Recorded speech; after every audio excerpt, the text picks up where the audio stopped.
¿Estás cansado de escuchar que los garroteros tuercen las escrituras y se te revuelve el estómago? Llegaron los Nestoritos, tan ricos que son únicos, que puedes comer con tus amigos mientras ves los debates. Llegaron los Nestoritos, son tan deliciosos que el apetito se te abrirá de nuevo. Nestoritos, la envidia de los garroteros. Producto exclusivo, solo apto para protestantes. Ahora llega la Pachicoca. Sabemos que Pacheco toma coca y ahora tiene su propia bebida. No lo tomes a mal, no lo tomes con coca, tómalo con Pachicoca. Bienvenidos, este es su canal, Teólogo Responde, donde encontrarás a la comunidad de Nestoritos. Deja tu like, ayúdanos a crecer. Un saludo cordial para todos nuestros queridos hermanos montoneros, todos los montoneros de los Nestoritos que están por ahí, dispuestos justamente a disfrutar hoy de un live de los Shemaí. Así que ya lo saben, mis queridos Shemaí, mis queridos Fiducia y todos los canguros, estamos aquí cerrando la noche con broche de oro, esta noche del día 27 de mayo, el 27 de mayo, claro que sí, del 2024, ya dispuestos a despertar para un nuevo día. Y sin duda alguna, nosotros vamos a disfrutar mucho del contenido que tenemos hoy. Alguien me pregunta que dónde puede comprar la Pachecoca. Bueno, eso es un misterio de Estado, pero pronto tendremos la respuesta. Así como también les voy a decir que pronto tendremos nuevo comercial. Ya estamos habilitando el nuevo comercial de los chicles Ramos. Así que ya lo saben, estén atentos, avísenle a todos porque será interesante lo que vamos a desarrollar en ese caso. Quiero notificar dos cosas antes de iniciar. Es que recuérdense que ya iniciamos gira. El viernes inicia la gira de los Nestoritos a Guatemala, la tierra de los chapines. Así que a todos los hermanos de Chapilandia, recuérdense que vamos a estar con ustedes por una semana disfrutando con cada uno de los patojos. Así que estoy aprendiendo un poco a hablar como los patojos, caramba, los patojos, para poder compartir con cada uno de ustedes. Será para mí un gozo, un privilegio, sobre todo, visitar el hermoso país de Guatemala. Así que es una bendición. Y claro, también estamos organizando todo para la gira de Perú. Ahora, antes de iniciar este live, tenía una entrevista con una alianza pastoral de Perú, que es la que nos está representando allá. Y obviamente vamos a tener un live sorpresa después de que yo venga de Guatemala con todos esos hermanos pastores. Los vamos a estar promocionando directamente porque tenemos una actividad enorme y buenísima en ese caso. Y por ahí me dijeron que me quieren hacer un debate o con un Shemaín, o con un ateo, o con un LGBT, o con un católico. Yo le dije, bueno, aviénteme a cualquiera, no importa, que le damos lo que haya que dar. Muy bien, y en ese sentido, hablando obviamente de debates, hermanos, ustedes saben que la semana pasada fue una semana intensa en términos de lo que era el trabajo en el ámbito del encuentro intelectual. Es decir, tuvimos el famoso debate de Ramos v. Urbina, que fue como el que abrió el mes, el debate de Ramos v. Urbina 2.0, que ha dado todavía de qué hablar.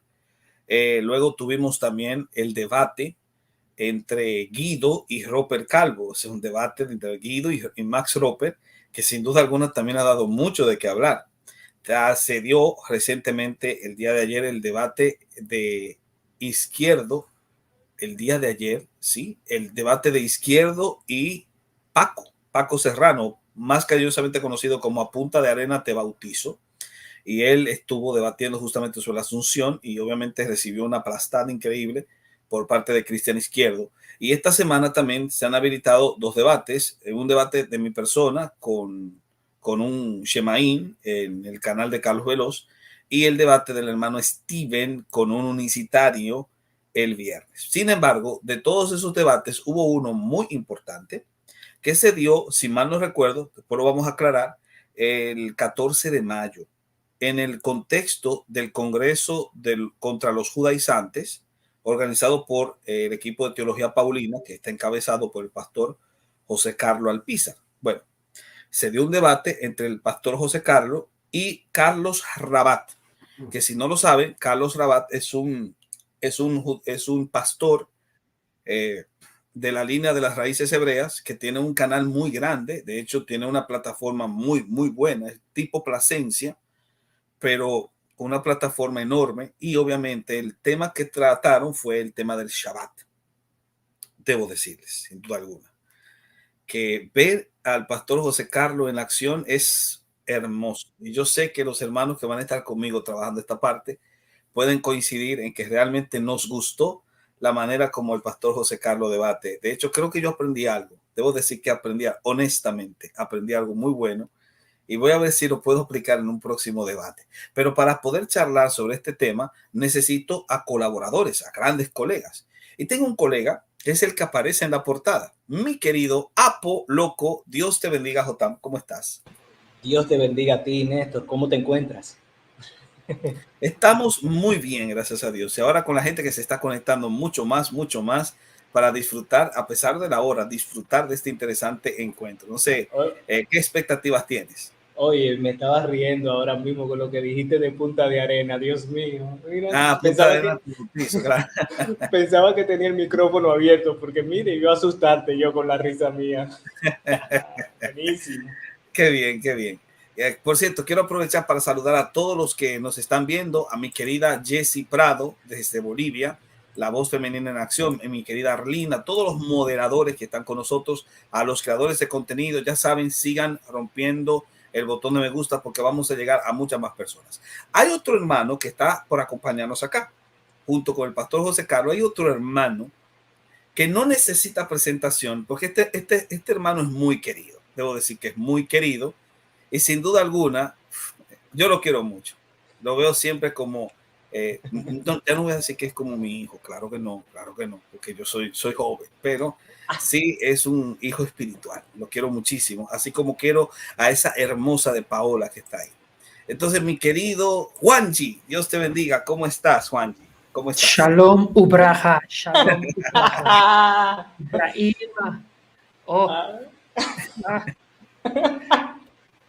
Raf Shaul, Yeshua Yamashiach. Ay, Dios mío. Y te parece te parece un chimaín. Nada más le falta el gorrito judío. La kipá. Amados hermanos, qué bueno estar entre ustedes. Para mí siempre es un honor, un placer, un privilegio. Y también tratar de comunicar algún don para la iglesia y que salgan confirmados en su fe. Que el Señor Dios Todopoderoso nos permita hacer un trabajo digno hoy. Excelente, excelente. Y finalmente tenemos al invitado estrella. Es nuestro querido pastor José Carlos Alpizar, que ya es una figura recurrente en este canal. Esta es la tercera vez que estás con nosotros y para mí es un gozo tenerte acá también. Creo que es la primera vez que coincides con Juanji y con Apoloco, así que sin duda alguna es una bendición. Y para mí, disculpa que te interrumpa, pero yo soy un admirador tuyo. Yo tengo mucho tiempo siguiéndote y para mí es compartir pantalla contigo es un verdadero gozo. Es un éxito. No, pues el honor es mío. Muchísimas gracias, queridos hermanos. Es un gozo, pues siempre estar entre el cuerpo de Cristo enseñando y esperamos que esta enseñanza pueda ser hoy de mucha edificación para la iglesia cristiana y para la gloria de Dios. Así que el honor es mío de que ustedes me inviten a este canal y el honor es mío de poder compartir hoy con ustedes. Excelente. Oye, antes de iniciar, Juanji, ya que tú comentaste que seguías al hermano José, ¿cómo fue que tú llegaste a conocerlo? Vamos a ver. No, tú sabes que uno vive en los albores del internet. Entonces, yo estaba buscando argumentos para este nuevo movimiento que hace un par de años atrás, que en realidad no es tan nuevo, pero en Latinoamérica comenzó este auge, sobre todo con esta fraseología, este hebrañol raro, extraño. Y yo comencé a ver que aquí en Dominicana es un hervidero que cada día preocupa más. Una plaga de lo claro. Sí. Entonces yo estaba tratando de buscar argumentos, de buscar análisis un poquito más profundo. Y en ese interín de buscar, me aparece un video así, del fondo, incluso hasta con poco view, Teología Paulina. Y yo, ven acá, ¿qué es esto? Y cuando veo esta pepita de oro que se convierte en toda una veta de sabiduría, yo dije, wow, pero es genial. Y a partir de ahí siempre he seguido el trabajo del pastor José Carlos. Mira ahí, José, o sea, el impacto que genera a veces uno no sabe a quién puede afectar y a quién puede impactar. Bueno, gloria a Dios y en realidad estamos completamente dedicados al tema de los judaizantes. No es de paso que hablamos de este tema, es precisamente el llamado de Dios para la página de Teología Paulina. Yo agradezco al Señor porque sé que Dios tiene su gente para todo y hay gente que está dando la lucha en otras ramas de la apologética, pero sí debo decir que estamos consagrados completamente a este tema, de darle la continuidad de la lucha del apóstol Pablo a esta secta, porque en realidad esta no es una lucha de teología paulina, es una lucha que comenzó con Pablo. Pablo fue el primero en atacarlos y escribirles inclusive una carta contra ellos. Y si nosotros quitáramos el tema de los judaizantes de las cartas de Pablo, tendríamos literalmente la mitad, porque mucho de lo que Pablo escribió fue contra ellos. Entonces la misión de Teología Paulina es darle la continuidad a la lucha del apóstol Pablo contra esta secta que no debemos olvidar que es la secta más antigua de la historia del cristianismo. Y bueno, vamos a estar siempre tratando de trabajar de lleno en ese tema y es muy difícil que en realidad abordemos otro tema que no sea de ese tipo en Teología Paulina. Sí, y tú sabes que lo que yo veo más peligroso, y creo que también el apóstol Pablo así lo deja ver en sus cartas, es que este problema le da de frente al Evangelio. Es un ataque directo contra el Evangelio. Entonces, por eso es que Pablo es tan mordaz con este tipo de charlatanería, porque al final de cuentas es una moralina, es una especie de fariseísmo extraño. Entonces, ahí vamos. Y un grupo diabólico, porque bueno, no sé Así si es. ustedes han visto, pero últimamente se han dedicado a desinformar sobre mi persona. La vez pasada en un live me trataron de homosexual. También andan ahora diciendo que yo celebro la Pascua, que yo guardo Pascua, que yo soy judaizante y sacando un montón de cosas de contexto que me gustaría aclarar en este momento, tal vez. Eh, Porque ahí andan criticando de que yo estudio hebreo, efectivamente estudio hebreo, como muchísimos cristianos, sin caer en la necesidad de hablar hebreñol. Entonces, no hay ningún problema que yo estudie hebreo, eso no significa nada, pero lo han utilizado para decir que yo también soy judaizante y que no lo he querido reconocer, o inclusive desinformar, como por ejemplo decir que mi maestro es el hermano Arik Barel, que es un verdadero judío mesiánico que vive en el norte de Israel, es profesor del Instituto Paulino, él es colaborador del instituto, no es mi mentor.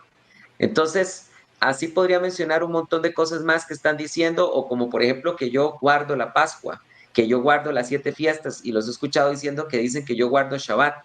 Nunca en mi vida he guardado Shabbat, en mi vida entera, nunca.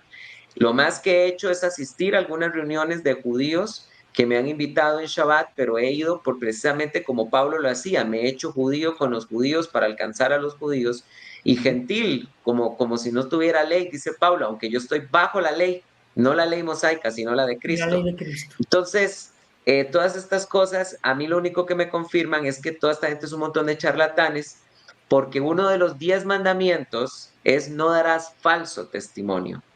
Entonces, nuestra iglesia que se ha reunido en Pascua, efectivamente, claro que nos hemos reunido en Pascua. ¿Por qué? Porque Cristo murió una tarde de Pascua. Y eso la iglesia primitiva también lo hacía, pero yo nunca me he reunido a celebrar las fiestas de Israel ni las he guardado. Yo no estoy circuncidado. Tengo la circuncisión que vale, que es la del corazón, no la externa, pues mi confianza no está en la carne. Entonces, sí quería aprovechar de decir que toda esta campaña es información, pues a mí me confirma que hice muy bien en no aceptarle el debate a una serie de charlatanes que querían debatir conmigo y que ahora están airiados y resentidos porque no les acepto el debate, pero ni siquiera su nombre voy a mencionar. Sí, porque sí. ni siquiera vale la pena que lo mencione. Pero sí quería hacer esa aclaración de que es toda una campaña de desinformación, y ahí es donde yo le decía a mi esposa, esto, aquí me confirma esta gente que no guarda ley, que realmente es una patraña todo esto, porque si guardaran la ley, se acordarían que uno de los 10 mandamientos que Dios escribió en el Decálogo, con su propio dedo en piedra, es: no darás falso testimonio. Mira qué Así interesante. es. Así es. Pues si tú te quieres aventar algo ahora mismo, antes de que iniciemos. Bueno, solamente voy a decir que cómo conocí yo al pastor José Carlos. Buen Realmente yo lo conocí fue por un evento que hubo sobre Jairo Superior. ¿Quién se acuerda de Jairo Superior? Y recuerdo que eso me causó muchísimo ruido y vi la baja preparación, porque Pablo es una piedra en el zapato para Jairo Superior. Es una piedra para todo judaizante, pero a él le duele Pablo. Él puede creer en toda la Biblia menos en Pablo, que es el 47% del Nuevo Testamento. Bueno, 48. Sí, uno lo redondea en 50, pero el punto es que Pablo es una piedra en los judaizantes. Y yo recuerdo que en ese evento, que recuerdo que también estaba Santiago Alarcón y el pastor José tuvo una reunión con Santiago a partir de ese debate. Ahí fue que yo pude aprender sobre este movimiento que se estaba gestando. Aquí en mi país se gesta mucho. Hay gente que entra con un sofá en la iglesia y eso es judaizar, porque realmente no hay necesidad de eso. Pero he aprendido muchísimo con José Carlos y la defensa que él muestra es específicamente acerca del Shabbat. Yo he tenido debates con muchísimos adventistas. De hecho, hoy mismo yo tuve una discusión en persona con un adventista, porque siguen pegados con el Shabbat. Y he aprendido muchísimo con José Carlos. Así que muchísimas gracias, hermano. Mira, y por cierto, justamente el tema que vamos a tratar hoy es el debate que fue sobre el Shabbat. Pero antes de ver ese debate, hay un video que preparó la producción de Esto No Dijo Kant y que nos la facilitó también a nosotros. Y es este video para entender un poquito sobre el contexto de los chemaínes, para aquellos que tal vez no estén enterados, cosa que no. Pero vamos a ver. Matos. Donde estamos refutando a un señor y a un grupo de señores, si no estoy mal, el que los encabeza es un tal Néstor Díaz. Shemaim. Creo que son católicos, algo así, no sé. Nosotros queremos aprender hebreo para heredar la vida eterna. La ley sí te justifica. Shemaim. El Eterno siempre nos permite a nosotros usar el hebreo para esclarecer cosas que en las Biblias, en su traducción así literal como están, no se pueden ver. No se pueden ver. No se pueden ver. Se quita para el sur, el norte, el este y el oeste. Shemaim. Se necesita tener Torah y a Yeshua, porque Yeshua es la Torah y la Torah es Yeshua. Se necesita tener Torah y a Yeshua, porque Yeshua es la Torah y la Torah es Yeshua. Shabbat Shalom, Parashat Terumá. Shemaim. Por eso el hermano es que ya no come camarones. Pero había algo escondido acá. ¿Qué estaba escondido? Este esquema. Pero había algo escondido acá. ¿Qué estaba escondido? Este esquema. Por eso el hermano es que ya no come camarones. Shabbat Shalom, Parashat Terumá. Shemaim. Ur'u, Beshalú. Y es de respetar, porque yo tampoco creo en el Nuevo Testamento. La palabra Cristo lo relacionaron con untar con grasa. Esta es la palabra Cristo. Se quita para el sur, el norte, el este y el oeste. Margot al Nashehem, Baimeru, Lu, Nelech. Ahora, bueno, habemos muchos hebreos que ya, pues, que sabemos que tenemos sangre hebrea y que somos israelitas de sangre. Ahora, bueno, habemos muchos hebreos que ya, pues, que sabemos que tenemos sangre hebrea y que somos israelitas de sangre. Y la gente se espanta porque le digo yo que yo no creo en el Nuevo Testamento. La gente se asusta. Por eso el hermano es que ya no come camarones. Para mí Satán se le adelantó a Adán, le puso los cuernos a Adán. Eva era una señorita y fue seducida porque Satán quiso, desde mi punto de vista, distorsionar el ADN. Ahora, bueno, habemos muchos hebreos que ya, pues, que sabemos que tenemos sangre hebrea. Shemaim. Entonces el padre, para recuperar a las 10 tribus, lo tienen que matar. ¿Por qué? porque con la muerte de Dios, la muerte del esposo, la muerte de Elohim, queda ese divorcio queda inválido. Un cristiano no puede refutar eso no lo puede refutar un cristiano. Un cristiano no puede refutar eso no lo puede refutar un cristiano. Recuerden que el Eterno quiere que estemos en Ejad. Jesucristo murió el miércoles en la tarde. Yeshua murió un jueves. Por eso el hermano Ángel ya no come camarones. Un mismo palo. Y eso es algo que es irrefutable. Está escrito. Shabbat Shalom, Parashat Terumah. Shemaim. Pero tienen que tener ADN de las 12 tribus, ADN. Es para mí lo que pasó con Yeshua. Para mí simplemente fue una abducción. Sí, lo voy a decir así de claro, una abducción extraterrestre.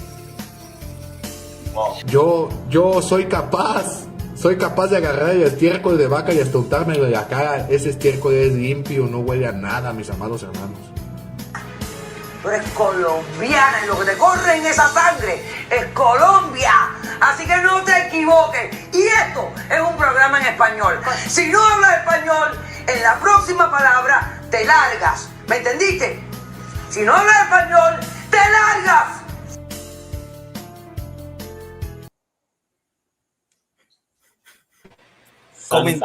Comentarios, amados. Yo de ahora en adelante, hermano, voy a abandonar mi fe cristiana, evangélica, y me voy a convertir a mi verdadera fe. Me ha sido revelado el nombre a través de ese video. Ay, Dios mío. Miren, yo entre las muchas cosas que han estado diciendo de difamarme, que inclusive aquí acabo de bloquear a un troll que está comentando en mi página, me están diciendo que hasta yo niego la Trinidad. Por favor, o sea, si yo, ¿cómo voy a negar la Trinidad si acabamos de tener un congreso en donde invité a Edgar Pacheco a que defendiera la doctrina de la Trinidad? Y el año pasado, el primer congreso que hizo Teología Paulina fue en defensa de la doctrina de la Trinidad. Eso es dar falso testimonio. Eso es dar falso testimonio. Entonces, realmente, ¿cómo vamos a creerle a esta gente que guarda Torah cuando no les tiembla el pulso? Ahora, esto del video, este video, que sí es muy chistoso, no es falso testimonio. Aquí nos está diciendo, fulano de tal es esto, o fulano de tal dijo aquello. No, ahí lo único que están exponiendo es lo ridículos que son los judaizantes. Es lo único, que es diferente a lo que han hecho conmigo, ¿verdad? Que decir que yo guardo las fiestas, que yo guardo Shabbat, por cierto, miren, yo le comenté a mi profesora de hebreo, la Morá Ruth, que vive en el norte de Israel. Esa sí es una verdadera hebrea, una verdadera israelita, de siempre, toda su familia, siempre, genealógicamente han sido judíos, siempre. Y le dije a ella no es mesiánica, es judía, sin embargo ella y yo tenemos una excelente amistad, y le decía a ella, mira, ahora hasta te están diciendo que eres mi maestra de hebreo y todo, y me decía ella, ¿y qué tiene que seas mi alumno en hebreo? Y yo les digo, no sé cuál es el punto que quieren defender con eso, pero ella me dijo, yo quiero ver, y le envié este video que acaban de reproducir ustedes, que se ha convertido en el opening de mis lives también, que me lo regaló Edgar Pacheco para eso. Y ¿saben una cosa? Me decía ella que realmente es judía, ¿verdad? Me decía ella, no sabes que no puedo aguantar la risa. Y entonces yo aproveché para preguntarle y le dije, mira, Morá, yo quería hacerte una pregunta, ¿qué es Shemaim? ¿Qué es Shemaim? Y por favor, dinos qué es. ¿Quieren que les diga qué es? Shemaim, nada, no es una palabra en hebreo. O sea, no, mira, Shemaim, que son los cielos, pero Shemaim, yo no sé qué es. Y ojo, ella es hebreo parlante, su segunda lengua es el español, no el hebreo. Su primera lengua es el hebreo y después el español. Y de hecho, si la escuchas hablar español, no habla del todo perfectamente bien español. Ella es hebreo parlante, ¿ok? Su lengua natal es hebreo. Y le dije, ¿qué es Shemaim? Porque yo también cuando escuché Shemaim, yo dije, ¿no será más bien Shamaim, que es cielos? Pero yo dije, no, debe ser alguna palabra que yo estoy ignorando. Entonces le dije a ella, mira, ¿qué es Shemaim? Y me dice ella, no tengo idea, no me paro de reír. Me dice, no tengo idea qué es Shemaim. Shemaim no es una palabra en hebreo. Entonces, Shemaín no es nada, no significa nada en hebreo, es una palabra que está en la mente de ellos. Ay, No, Dios. pero ahora es que el video da risa. Ay, Dios. Ay, Señor Jesús. Yo pensaba, no te voy a mentir, Carlos, pero yo pensaba que tal vez estaba vinculado al verbo Shema. Yo también. Y eso. Yo pensaba eso. No entendía la terminación in, Shemaín, no sabía, pero quizás las palabras, voy a aclarar esto de una vez porque, por ejemplo, Shema es el rezo, ¿verdad? Del famoso Shema Israel, Adonai Eloheinu, Adonai Echad. Shema es escucha. Y Shema es el nombre del rezo, pero si se quisiera decir escuchen, no es Shemaín, es Shmu. Así se diría escuchen en hebreo, Shmu, no Shemaín. Y si yo no sé si es que él quiso decir escuchen y dijo Shemaín, o no sé si fue que quiso decir cielos y en vez de decir Shamaín dijo Shemaín, pero Shemaín no es nada, no es nada. Y pueden corroborarlo con cualquiera que sepa realmente hebreo. Shmut parece como que tú te estás ahogando. Ahora, tú sabes que lo bueno de escuchen sería Shmu. Fue algo que ella misma me dijo. Shmu. Salud. Escuchen en hebreo. Escuchen en plural, Shmu. Tú sabes que por lo menos ese término, Shemaín, sirvió para algo, sirvió para ponerles nombre. Porque teníamos brañoles, pero como Shemaín es como que pega más. Y ahora, así como al garrotero le pega garrotero, a los hebraizantes les queda mejor el Shemaín. Así que uno de los suyos les proveyó ese término. Qué interesante. Bueno, vamos entonces a pasar al tema del debate, querido. Y yo primero, antes de introducir, y también aquí están Jotami y Juanji, si quieren hacer cualquier pregunta, pero la pregunta principal que podemos explorar sobre eso fue sobre algo que habías mencionado sobre el tema del debate, es decir, requisitos para debatir con los judaizantes y las recomendaciones personales de por qué no debatir con cualquiera que lo pide. No, hermano, ¿soy yo o se te está escuchando un poco mal? Se escucha encajonado y bajito. Se fue y se va. Ahora. ¿Me escuchan bien? Sí, ahora sí. Ok, eso parece un espíritu Shemaín que se metió. Bueno, ok. Pero me dice el público si se escucha bien. Vamos a ver, ok, ya se escucha bien. Mi pregunta era, y aquí entonces Jotam y Juanji pueden explorarla con las preguntas que te quieran hacer a ti. Pero la pregunta sería sobre el tema del debate, requisitos para debatir. ¿Por qué debatir con unos judaizantes y con otros no? ¿Por qué deberíamos tener como precaución y cuidado y ser selectivos a la hora de elegir con quién vamos a debatir con este grupo de judaizantes? ¿Cuáles recomendaciones personales darías? La pregunta es para mí, ¿verdad? Sí, claro. Tú eres el invitado. Claro. Bueno, mire, hermano, yo quiero dar este consejo. Yo no le recomiendo a nadie que acepte debates si no es realmente con los peces gordos, como por ejemplo Rabat con el que yo tuve debate. Porque miren, hay una proliferación increíble de judaizantes, ¿verdad? De morés, de falsos morés, de falsas keilás, que lo que tienen son grupos muy pequeños. Y entonces, ¿qué es lo que pasa? Yo no voy a servir de plataforma para darlos a conocer. Yo no les voy a dar ese favor.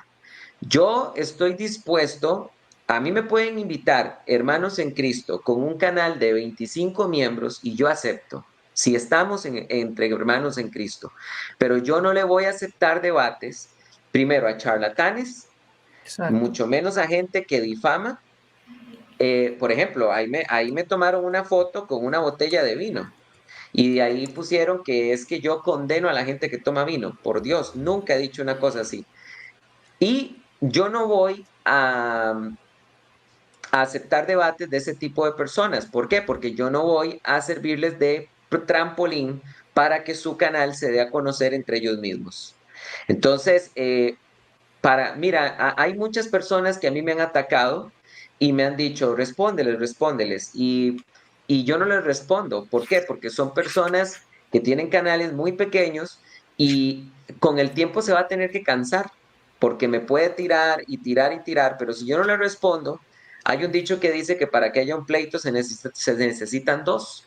Entonces, si yo no le respondo, alguna vez se van a cansar. Y así lo he hecho muchas veces y me ha sido efectivo. Entonces, yo estoy dispuesto a aceptar debates con judaizantes, claro, pero que sean peces gordos. Y no es orgullo, es que simplemente no voy a proliferarlos, y vuelvo a repetir, no tengo ningún problema de aceptar una invitación de un canal cristiano pequeño. A mí los hermanos, mientras estemos en Cristo, me pueden invitar a lo que sea. A mí me han invitado a sesiones privadas de Zoom con 5 personas y yo he aceptado. ¿Ok? Entonces quiero dejar bien claro que no es que es orgullo, es que yo a ellos no les voy a hacer campaña. Y vuelvo a repetir, yo estoy abierto a tener debates con los judaizantes. He hecho una invitación formal a Katy Gómez y a Iván de Hassad Bemas, que son 2 de los canales judaizantes más grandes, y ellos simplemente no me contestan, me ignoran. Bueno, perfecto, está bien. Yo sí voy a respetar que ellos no quieran tener un debate conmigo. Yo no voy a empezar a difamar a Katy Gómez y a decir que Katy toma coñac y que condena a la gente que toma coñac, y empezar a inventarme estupideces. Listo, está bien, está en todo su derecho Katy Gómez e Iván si no quieren tener un debate conmigo, pero siempre a los judaizantes grandes yo los voy a aceptar sin ningún problema. Lo que pasa también es que lo que acabas de describir es la postura paulina. El apóstol Pablo en 2 Timoteo, el capítulo 2, les dice, le aconseja a Timoteo: evita las vanas discusiones que solamente invitan a la contienda. Y también habla de evitar las vanas las vanas conversaciones y las genealogías interminables. Y muchos de los planteamientos que veo en redes sociales de parte de los judaizantes son genealogías interminables y discusiones que no vale la pena siquiera refutarlas. Imagínate tú, una gente que piensa que destruyó la doctrina de la Trinidad porque sacó y esgrimió el argumento contundente de Números que dice que Dios no es hombre para mentir, ni hijo de hombre para arrepentirse. Y él destruye la Trinidad con ese versículo. Entonces, una gente así, ¿cómo tú debates con él? Claro, claro. ¿Y cómo voy a debatir con alguien que no cree en el Nuevo Testamento? Exacto. ¿Verdad? ¿Ya? Que ¿Para dice qué? que el Nuevo ¿Para Testamento qué? no es palabra de Dios. ¿Cómo tú debates con una gente así? Claro. ¿Por qué yo voy a tener consideración por una persona que no tiene consideración por los apóstoles? Exacto. Entonces, viene otra pregunta. ¿Por qué sí con Carlos Rabat? Bueno, porque Carlos Rabat es uno de los maestros judaizantes más influyentes de Colombia. Y además, porque en su enorme ego, se dejó decir eso, ¿verdad? Y fue una de las mentiras que denunciamos Jorge Carrillo y yo, porque después de la paliza que se llevó en el debate, al siguiente Shabbat, reunió ahí a la congregación y les dijo que es que unos minutos antes Dios le dijo que no nos podía destruir y que nos tenía que perdonar y que no nos podía atacar. Él después cortó ese circo que hizo. Lástima que nosotros no pudimos descargar ese video en el momento. Pero en realidad, él se paró ahí a la congregación a decirles, bueno, ellos me retaron a un debate y en realidad ellos me pidieron un debate y yo no acostumbro a aceptar debates, pero la verdad es que no sé por qué lo hice. Y ahí le subimos en el live que hice con Jorge Carrillo de Cultura Teológica, subimos el pantallazo de donde él fue el que nos retó. A la mitad del Congreso Paulino, él dijo que para poder tener una visión más objetiva de todas las cosas había que permitirle a un representante de las raíces hebreas enseñar, y que él retaba públicamente un debate. Y entonces yo dije, ¿quién será este? Y entonces fui, me fijé en YouTube y vi que tenía un canal grandísimo de 50 y pico mil de seguidores. Entonces yo le puse, yo te acepto el debate, y ahí comenzó todo. pero él se paró desde el inicio mintiendo a la congregación de él, diciéndole que nosotros lo invitamos al debate. No es cierto. Ahí estaba, pueden ver ese live donde nosotros demostramos que él fue el que nos retó al debate. Después él dice que nosotros le mandamos un correo. No, no es cierto. Él nos mandó un correo a nosotros. Pero lo tercero y más preocupante es que dice él que él no sabía que el moderador iba a ser uno de los expositores del Congreso Paulino y que hasta el momento que se conectó se dio cuenta. Pero yo también demostré en el correo que yo le envié a él, donde estaba el formato, que ahí claramente decía quién iba a ser el moderador. Entonces, 3 veces se paró a mentir. Entonces, una persona así no es de fiar en nada. No, y más que eso, además de que el debate muy mal, realmente es horroroso verlo debatir, de verdad. No hay Pica argumento. en los ojos. Además, él tiene una ofensa muy velada y repitió varias veces la palabra desconocimiento e ignorancia hacia tu persona. Entonces, en pocas palabras te está diciendo bruto, te está diciendo tú no sabes lo que está hablando. De manera diplomática. Exacto. Y ni tan diplomática. Fue velado, pero muy directo. Sí. Totalmente. Y quiero decirles que ya nos han escrito personas que han salido de esa iglesia y que vamos a estar con ellos reuniéndonos pronto por Zoom para poder guiarlos de regreso a la iglesia cristiana. Excelente. Aleluya. Excelente. Porque es que realmente él se vio muy mal. Tú veías la expresión corporal de él de desesperación, le cayó un tic nervioso, porque es que todo su andamiaje pseudo teológico lo derribaste. O sea, fue una cosa impresionante. De verdad que sí. No sé si tú quieres preguntar algo, Apo.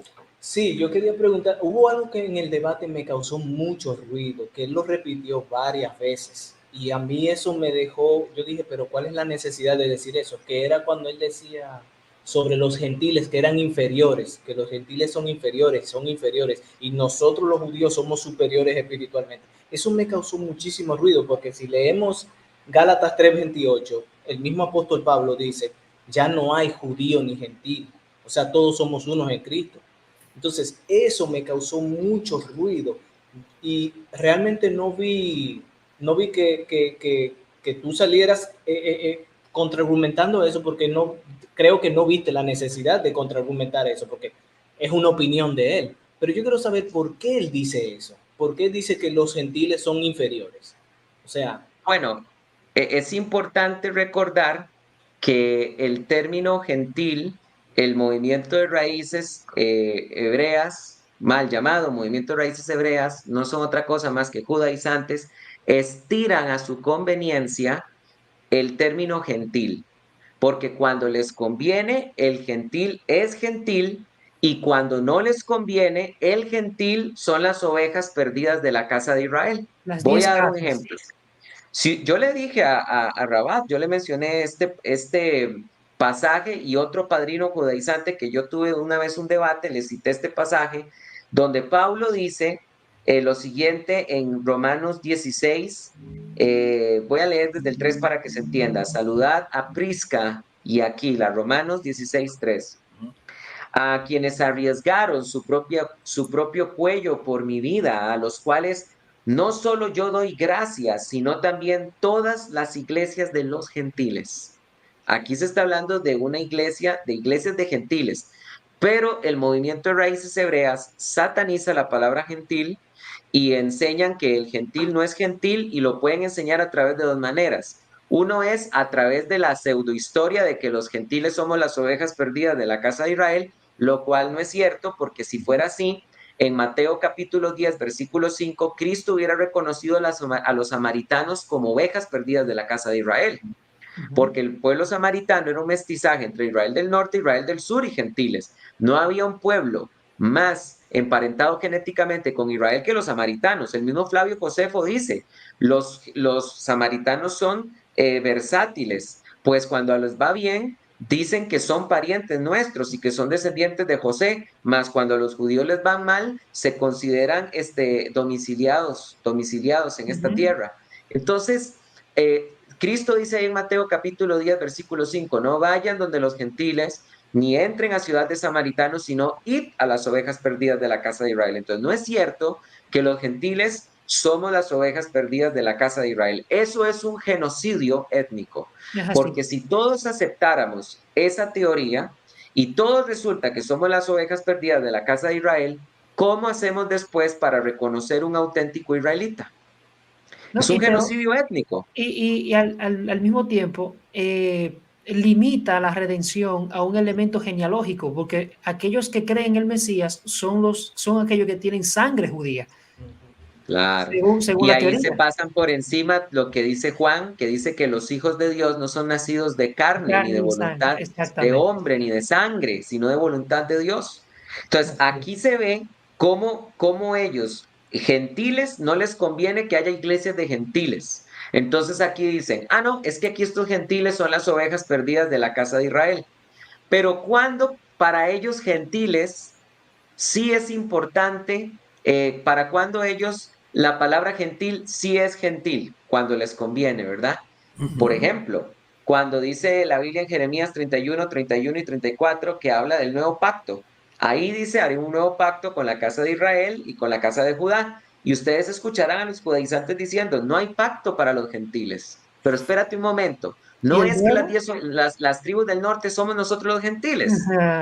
¿Se dan cuenta? O sea, estiran el concepto a su conveniencia. Algo tan simple como entender que etnos puede significarse gentil o pagano de acuerdo al contexto, ni siquiera podemos con ellos tener acuerdos en lo más elemental, que es en el significado simple de las palabras, como en el debate que yo tuve con Rabat, cuando quiso decir que un extranjero, la palabra ger en hebreo, yo no sé si ustedes lo vieron en ese debate, dice que el único gentil que está obligado a guardar Shabbat es el extranjero que vive dentro de la ciudad de Israel, ger. Y ahí él quiso definir ger como un extranjero que ha abrazado que es alguien que abraza al Dios de Israel. Y le decía yo, no es cierto. Cuando Moisés tuvo un hijo en Madián y le llamó Gersón, él dijo, extranjero soy. Entonces ahí le demostré a él que él estaba mintiendo con la definición de lo que es ger. Pero bueno, ustedes vieron que él se creyó muy hebreo, inclusive dijo que yo no sé pronunciar bien el hebreo, lo cual no me interesa porque yo no tengo pretensiones de hablar hebreñol. Excelente. Buen Ahora, pero siendo justo con él, lo que dice Apoloco es, él se estaba refiriendo a los judíos. Exactamente, a los judíos, no a su persona o a los raíces hebreas que él representa. Él no estaba mencionando que ellos son así, sino de que los judíos desprecian a los gentiles. Eso es lo que estaba afirmando. No lo ven capaces de poder cumplir el Shabbat porque justamente ellos no tienen como esa superioridad tal y como piensa el judío. Entonces yo creo que como una especie de rescate, decir que sí, que ellos creen que el gentil sí tiene la capacidad para poder guardar esa área. Ahora bien, te quiero hacer esta última pregunta en ese último tenor para entonces pasar a hablar ya del debate per se. Expectativas del debate. ¿Tenías grandes expectativas? ¿Se cumplieron? ¿O te llevaste muchos chasquidos, chascos del debate? Bueno, en realidad yo he tenido como unos 8 debates con judaizantes sobre el Shabbat. Y esta es la defensa más pobre que he visto de un judaizante. Y a pesar de que es uno de los peces gordos. Y yo creo que ahí fue donde el Señor le explotó el orgullo, porque como él se autopercibió como el más grande judaizante de Colombia, y después dice con una falsa humildad, eso dicen de mí. Si él fuera humilde, no menciona eso. Y después, en la excusa que le puso a la secta, el sábado siguiente, cuando dijo que es que Dios le había dicho que nos tenía que perdonar y tener misericordia y que no podía atacarnos. Una vieja confiable. Eso dice que una voz le habló y lloró. No estoy exagerando, literalmente lloró. Lloró, literal, lloró, no podía. Es más, él mismo dice, si me caigo, si me desmayo, alguien que me junte. No estoy exagerando, él dijo eso. Y Jorge Carrillo sabe que es verdad, y varios hermanos vieron eso. El hermano Benjamín Escalante vio ese video también. Y esta ha sido la peor defensa, porque después él dice que en las excusas que él presenta, dice que ahora él entendió por qué Dios le dijo que no podía explotarnos, destruirnos, y es porque él en el pasado había maltratado a maestros de raíces hebreas, pero que nos tuvo a nosotros misericordia, gente sin Torá. Entonces que Dios le decía, le tuviste misericordia a los que no aman mis mandamientos, pero a los que sí aman mis mandamientos y luchan por ellos, a ellos sí no los perdonaste. Y entonces decía él, y la gente nos ha escrito diciendo, usted es el que sabe más de entre todos nosotros y todos nosotros aprendemos de ti. 2 veces lo mencionó. Es un hombre sumamente orgulloso y entonces pues le fue muy mal. Y cualquiera de los demás debates que he tenido ha sido mucho mejor y más difícil de afrontar que el que tuve con él. Wow. Mira, yo creo que pasemos ahora al debate. Miren, somos más de 300 personas conectadas y está subiendo más la cantidad de personas que están aquí justamente. Y yo sé que muchos posiblemente quisieran un poco de contexto respecto al debate. Así que tenemos un video que producción preparó de unos 6 minutos más o menos, que sintetiza todo el debate para provecho de todos y entonces vamos a ver si podemos explorar en torno a ello. Así que voy a poner el video y después te voy a decir cuáles son mis primeras impresiones para que a partir de ahí entonces podamos hablar. Aquí está. Corintios capítulo 10, versículo 32, Pablo dice algo muy especial que todos debemos tener en cuenta. Él dice, no sean piedra de tropiezo, ni a judíos, ni a gentiles, ni a la iglesia de Dios. Ni a judíos, ni a gentiles, ni a la iglesia de Dios. La pregunta es, ¿en qué grupo nos vemos nosotros? ¿Qué? Me es difícil realmente poder hacer una refutación porque no encontré argumentos a favor del Shabbat. Quiero que el público entienda que realmente en los 15 minutos que presentó no lo hizo. El macho.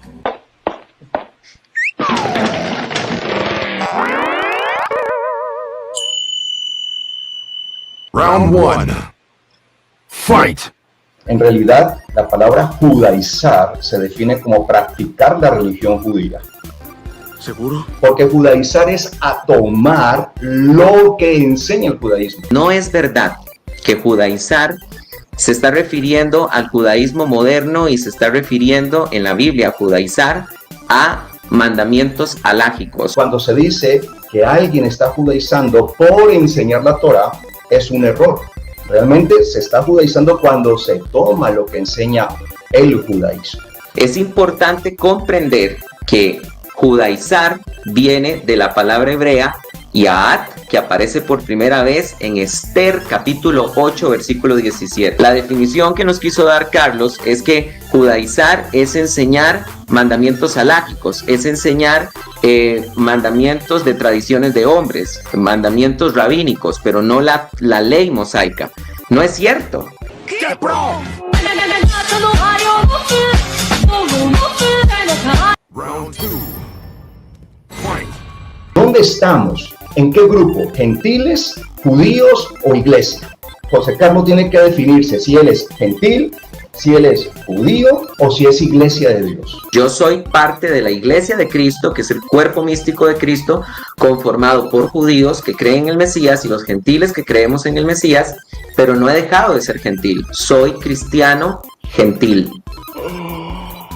Por tanto, una misma Torá y un mismo decreto tendrán para ustedes como para el extranjero residente que hay entre ustedes. La misma Torá.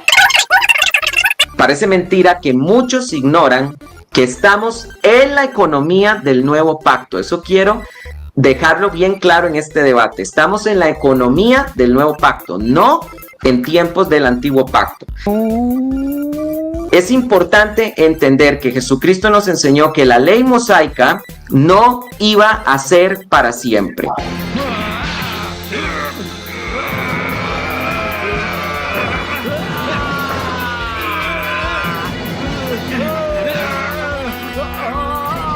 Round 3.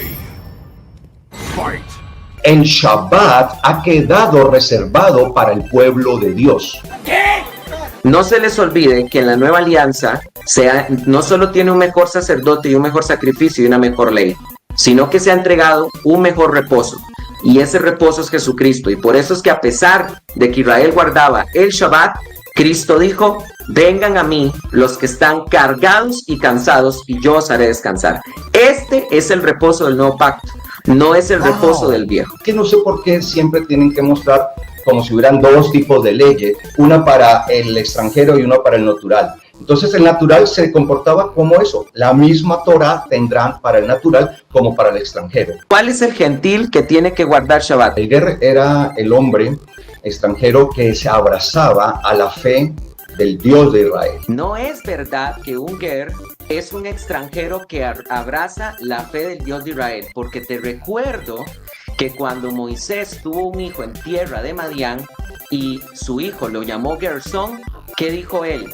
Extranjero soy en otra tierra, y por eso llamó a su hijo Gersón. Entonces no venga a torcer lo más elemental que son las palabras, ¿ok? Ok, polilla. This is the last round. Pablo nos enseñó en Colosenses capítulo 2, versículo número 16, de que nosotros no nos debemos dejar juzgar por asuntos festivos como por ejemplo el Shabbat. Vaya, no encuentro fallas en su lógica. Nadie lo señala a ustedes, nadie lo juzga por guardar Shabbat. ¿Cuándo sabemos que es Shabbat?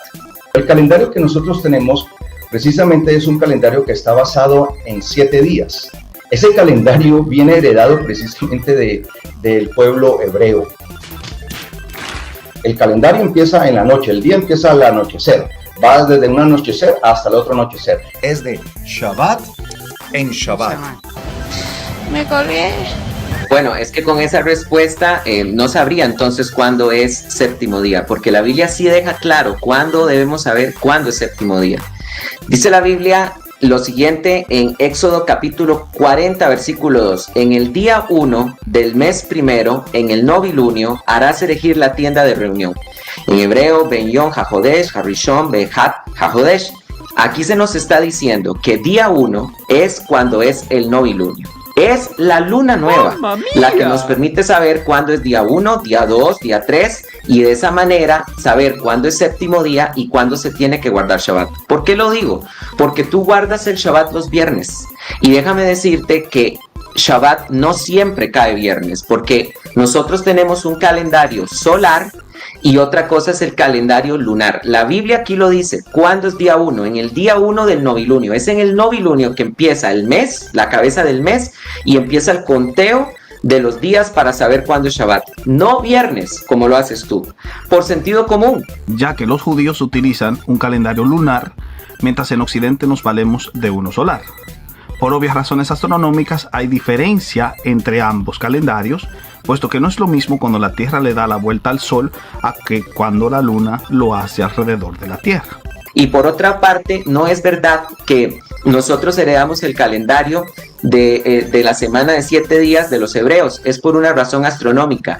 De luna nueva a cuarto creciente hay 7 días. De cuarto creciente a luna llena hay 7 días. De luna llena a cuarto menguante hay 7 días y de cuarto menguante a luna nueva otra vez hay 7 días. Ya basta, por favor, ya basta. ¿Cómo hacemos con el desfase? Bueno, es que de verdad, Carlos, que a mí me extraña que usted me haga a mí esa pregunta porque usted dice que es judío. Y me extraña que no entienda bien cómo funciona el calendario hebreo, porque le recuerdo que el novilunio dura 2 días. Y ahí se compensa el desfase. ¿Y sabes dónde está eso en la Biblia? Te invito que leas cuando David huye de Saúl y dice la Biblia que ellos vienen y concuerdan, Jonatán y David, una señal para saber si Saúl lo va a matar o no. Y la Biblia ahí dice claramente que habla del día 1 y el día 2 del novilunio. Entonces te explico cómo funciona el calendario hebreo. En ese momento, Cell sintió el verdadero terror. El novilunio dura 2 días y a partir de ahí se empieza a contar día 1, día 2, día primero, día segundo, día tercero, día cuarto, día quinto, día sexto, Yom Shevi'i, séptimo día, que es Shabbat. Esa es la manera que Dios nos dice cómo se tiene que guardar el Shabbat. Tú no guardas Shabbat, no lo guardas, no conforme la palabra de Dios lo dice.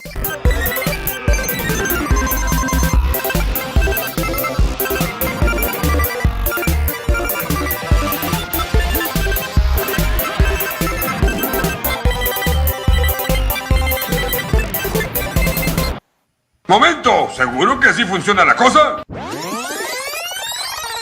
Es importante cuando se habla de el Shabbat identificar cuál es el problema de fondo. Y hermanos queridos, es de carácter epistemológico. Es que parten de una falsa premisa y a partir de esa falsa premisa toda la construcción del conocimiento teológico que ellos van a hacer es errada. Aquí lo que se tiene que discutir es cuál es la posición del cuarto mandamiento, del reposo del séptimo día en el nuevo pacto. Cuando Jesucristo está diciendo, queridos hermanos, de que no pasará la ley hasta que pase el cielo y la tierra, no se estaba refiriendo a los cielos y la tierra, refiriéndose a este siglo y al venidero. Se estaba refiriendo al templo porque era un hebraísmo. Y esos son verdaderas raíces hebreas, porque eso es enseñar la Biblia en su contexto. Cristo nos quiso decir que hasta que terminara el templo y el sistema del templo y el judaísmo, del sistema de sacrificios levítico, hasta ahí llegaría la vigencia de la ley. Y saben ustedes una cosa, que eso está en conformidad con las palabras del autor de Hebreos cuando él nos dice, una vez llegado el nuevo pacto, el antiguo pacto, refiriéndose al mosaico, está pronto a desaparecer. Es importante que recordemos que sugerir que nosotros los gentiles tengamos que guardar el Shabbat es proponer un estilo de fe que no está modelado en el siglo I de acuerdo a los escritos de los apóstoles. Los apóstoles no vieron necesario que los gentiles hicieran esto. Y les recuerdo que el cristianismo se edifica sobre el fundamento de los apóstoles. Efesios capítulo 2, versículo 20. Ok, ahí está un perfecto resumen, que por cierto, Carlos, la producción del Teólogo Responde te lo regala. Así que lo voy a subir, lo puedes descargar a confianza para que así entonces le puedas sacar todo el provecho a ese punto. Ok, aquí entonces mis primeras impresiones y ahí podemos explorar en torno a eso. En torno al tema del etos, bueno, yo creo que se manejó bien el etos. Yo entiendo que ambos, por lo menos, aunque en un momento dado, y es muy bien lo que dice Juanji, como que en un momento quería decirte bruto, pero de una forma como ciertamente velada, pero aparentemente el etos yo lo vi que se manejó adecuadamente. En cuanto al patos, a él lo vi muy nervioso. No sé si ustedes concuerdan conmigo, pero el lenguaje corporal de él es evidente. Él estaba muy nervioso y creo que en ese caso la parsimonia que estabas manejando fue muy buena. O sea, fuiste muy claro, muy incisivo y no perdiste los estribos. O sea, mantuviste muy bien tu estilo. O sea, fue muy bueno. Debo decir que mantuviste muy bien la parsimonia. Y en cuanto a logos, a eso es lo que te da tema para poder desarrollar acá, pero no quiero robar el tiempo a los hermanos que quieran opinar y que quieran hacerte una pregunta. Así que Juanji y Jotam. Voy yo. Sí. No se te escucha, Juanji. Tienes el micrófono en mute. Disculpen. Mira algo. Él dice algo interesante. Que aparentemente y sin contexto correcto, uno puede afirmar que es verdad. Claro, la conclusión a la que él llega no se deriva de allí. Y es la idea de una sola Torá, una sola ley. Yo mismo he defendido que realmente nosotros no podemos dividir en una ley ceremonial, una ley moral y una civil, porque todos nacen del mismo tronco, que es los 10 mandamientos. Y que cada uno de ellos se vuelve extensivo y alrededor de esas 10 palabras, alrededor se va aplicando y se van ampliando. El ejemplo clásico es no matarás. Eso se amplía a la ley de los techos. Cuando un israelita construía su casa, los techos tenían que estar pegados para que así entonces el texto indica para que si alguno cayere de allí, la sangre no corra en tu casa. Lo que está tratando de preservar es el no matarás. Y así pudiéramos nosotros ubicar cada uno de ellos. Ahora, Cuando aplicamos eso al tema del sábado en específico, nosotros nos damos cuenta que en el Nuevo Testamento nosotros pudiésemos hacer un ejercicio y encontrar 9 de los 10 mandamientos, prácticamente textualmente. Un ensayo rápido, Pablo menciona varios de esos. Por ejemplo, no adulterarás, no matarás, no hurtarás, no darás falso testimonio, no codiciarás. En Romanos capítulo 13, versículo 8 al 9. Continúa, en Efesios menciona honrar a tu padre y a tu madre. La idolatría es condenada en muchísimos lugares del Nuevo Testamento. Gálatas 5:20, Primera de Juan 5:21, la mentira, Efesios 4:25, juzgar o tomar el nombre del Señor en vano, fue condenado por Jesús en Mateo 5:34. Declarar la supremacía de Dios está en varios pasajes, en 1 Corintios 8, 5 al 6. Entonces, deja pendiente el mandamiento del sábado. Entonces, si hacemos un pareo, algo vieron los apóstoles, y en específico el apóstol Pablo, que, por decirlo así, en este nuevo pacto, en esta enmienda, y estoy utilizando enmienda porque estamos hablando de ley, lo estoy hablando como un sentido jurídico, en esta nueva enmienda que se le hace a la ley, en esta nueva administración, este nuevo pacto, ciertamente hubieron mandamientos que fueron transportados acá y que son válidos, pero específicamente el del sábado no lo vemos en el Nuevo Testamento, con ese mismo tratamiento que sí tienen los demás. Entonces, en ese sentido, ¿qué tienes que decir allí?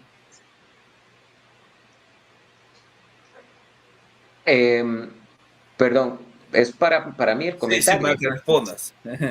Ok, bueno, en realidad lo que pasa es que yo lo decía al principio, ¿verdad? Y ahí se estaba mencionando en el video que hicieron ustedes, de que la pregunta es, y ese es el punto que estás tocando vos, ¿cuál es el papel de el Shabbat en el nuevo pacto? Es muy importante porque vea, la Biblia es muy clara en la teología del Antiguo Testamento de que el Shabbat es para los hijos de Israel. Eso está bien claro en la teología del Antiguo Testamento. Lo dice el Decálogo claramente. El Decálogo, tanto en Éxodo 20:10 como en Deuteronomio 5, versículo 15, 2 veces se dice que el único gentil que lo tiene que guardar será el que está dentro de las puertas de Israel. Por eso es que en Nehemías capítulo 13, Nehemías echó a los gentiles que estaban comercializando en el Shabbat. Eso es importante. ¿Con qué autoridad Nehemías echa a los gentiles de las ciudades de Jerusalén por estar vendiendo en Shabbat?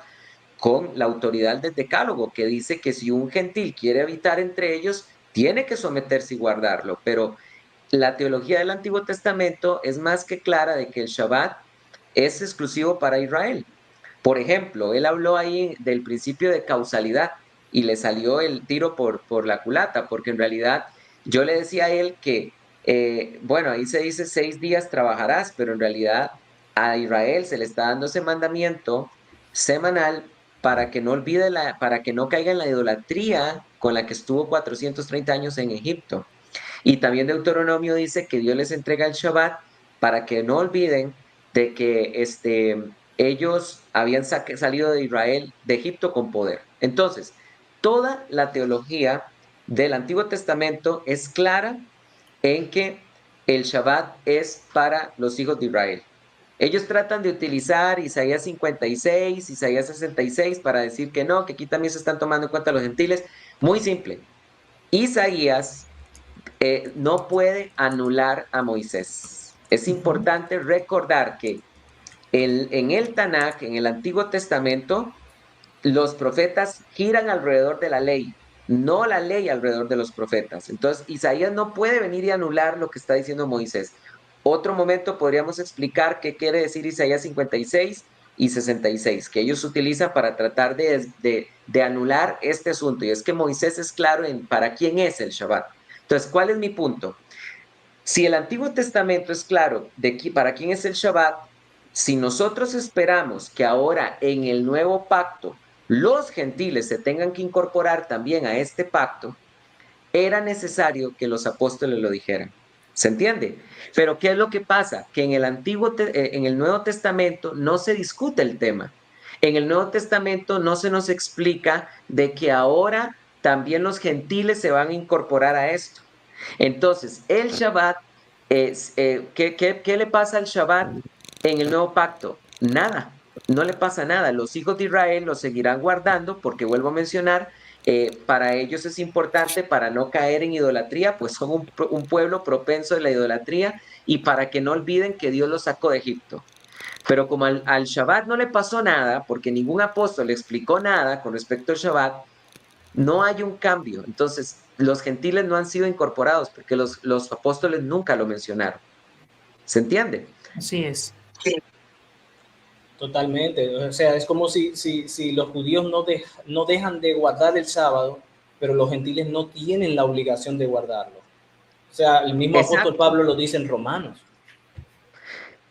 Mira, lo del nuevo pacto. En cambio, en el nuevo pacto que se dice en Jeremías 31, del 31 al 34, se dice que Dios va a hacer un pacto con la casa de Israel y con la casa de Judá. Ahora, ahí sí los apóstoles se sienten en la necesidad de explicarnos que los gentiles somos incorporados. Y todo Efesios capítulo 2 y Efesios capítulo 3 lo explica. Pablo explica que esto de que los gentiles están siendo incorporados en el nuevo pacto, Pablo lo explica y él está diciendo que esto que él está enseñando es algo que a él se le está revelando en su calidad de apóstol de los gentiles. Dice Pablo, dice de que conforme a una revelación me fue dado a conocer el misterio que no había sido dado a conocer en otras generaciones, como ahora es revelado por sus santos apóstoles y profetas, por el Espíritu, que los gentiles son coherederos y miembros del mismo cuerpo y copartícipes de la promesa en Cristo Jesús por medio del Evangelio. ¿Te das cuenta? ¿Cuál es el mensaje del Antiguo Testamento con respecto al nuevo pacto? Es para la casa de Judá y para la casa de Israel. Y ahora los apóstoles se sienten en la necesidad de explicar, los gentiles también, y Pablo lo explica en muchos pasajes, todo Romanos 14 y parte del 15, Pablo también habla de ese misterio, el misterio de la admisión de los gentiles. ¿Por qué? Porque ahí sí había que aclararlo, porque eso era, o sea, el Antiguo Testamento estaba claro para quién era y ahora en el Nuevo Pacto se nos explica que los gentiles también. Pero eso no pasa con el Shabbat. Los apóstoles no dijeron nada con respecto al Shabbat de que los gentiles ahora tienen que entender que también ellos van para ese mandato, para dentro de ese pacto. Nunca lo hicieron. Así es. Y además que, de nuevo, el pacto mosaico ha terminado. O sea, vivimos en la economía del nuevo pacto. Exacto. Por ende, nosotros tenemos una nueva administración. Y yo eso es algo que he visto mucho con una falencia dentro del movimiento de raíces hebreas, es que no tienen un ápice de teología bíblica. Totalmente. Ellos no saben las dispensaciones y la administración de la gracia de Dios, cómo ha sido revelada. No la manejan, pero para nada. Y ahora que tú mencionas eso, porque él menciona mucho, él no menciona lo que es el Antiguo Testamento, él menciona mucho lo que es la Torá. Y si sabemos identificar cuáles son los libros que están en la Torá, ni siquiera incluye a los profetas, o sea, son los 5 primeros libros. Entonces él hace mucho énfasis en la Torá, pero él cree en el mesianismo de Jesús, que es el Nuevo Testamento. Por lo tanto, tienes que creer en la Biblia completa, en lo que son los libros del Antiguo Testamento y el Nuevo Testamento. Y sin embargo, él se enfoca mucho en la Torá, Y yo digo, pero tú crees en esto, pero no crees en lo que está en el medio. Veo como mucho vacío, mucha laguna. De hecho, la marca distintiva del movimiento de raíces hebreas, hay un teólogo estadounidense, se llama Slover, Randall Slover, algo así, que él le llama a ellos toraísmo, porque lo que le distingue a ellos es ese sobreénfasis en la Torá. Entonces, ni siquiera es Cristo su insignia. es la Torá. La Torá es lo que lo distingue, la manera al tal punto de que hay algunos que deifican la Torá. Y eso ya... Ese milagro que en cierto modo están atorados. Anótate la que la pegaste. Tremendo pushline. Entonces, respecto a los argumentos introductorios, porque prácticamente el debate está segmentado en el debate y el careo, ¿verdad? El video, por cierto, no presenta el careo, pero sí presenta la estructura principal del debate. Y en los argumentos introductorios, lo primero que yo veo es que él no presentó el tema, se fue por las ramas, no trató tanto el tema, y aquí viene entonces la pregunta. Después de tener que forzarlo en las refutaciones que pudiese presentar la temática, ¿cuáles puntos fuertes y débiles encontraste? ¿Cuál es el argumento que tú entendiste fue el más sólido que manejó Rabat y cuál fue el más débil? O sea, esa evaluación así ya después de ocurrido el debate, ¿cómo tú lo presentarías? Tal vez el mensaje más sólido que él trató de esgrimir y que lo hizo muy mal es el hecho de tratar de hacernos creer que no puede ser posible de que haya una ley para los judíos y otra ley para los judíos mesiánicos y otra para nosotros los cristianos, los gentiles que hemos creído en el Mesías.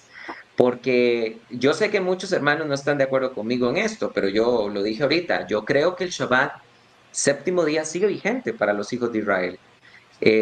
Ahora, entonces él ve como inconcebible que los hijos de Israel sí tienen que guardar Shabbat, pero nosotros los gentiles que creemos en el Mesías y que hemos sido injertados en el olivo, dice él, ¿cómo es posible que nosotros no?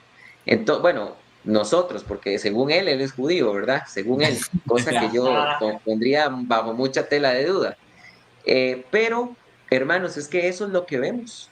Porque, digamos, mire, primero que todo, esto que yo voy a mencionar no es algo de la teología del Nuevo Testamento, es algo desde la teología antigua, del Antiguo Testamento, y es que no todos los mandamientos son para todos. Había mandamientos que eran exclusivos para las mujeres, mandamientos que eran exclusivos para los hombres, mandamientos que eran exclusivos para los levitas, exclusivos para los reyes, hasta los leprosos tenían mandamientos que eran exclusivos para ellos. Y es más, quiero mencionar uno en cuanto a estos temas que tanto se discuten, por ejemplo, el tema de las leyes dietéticas.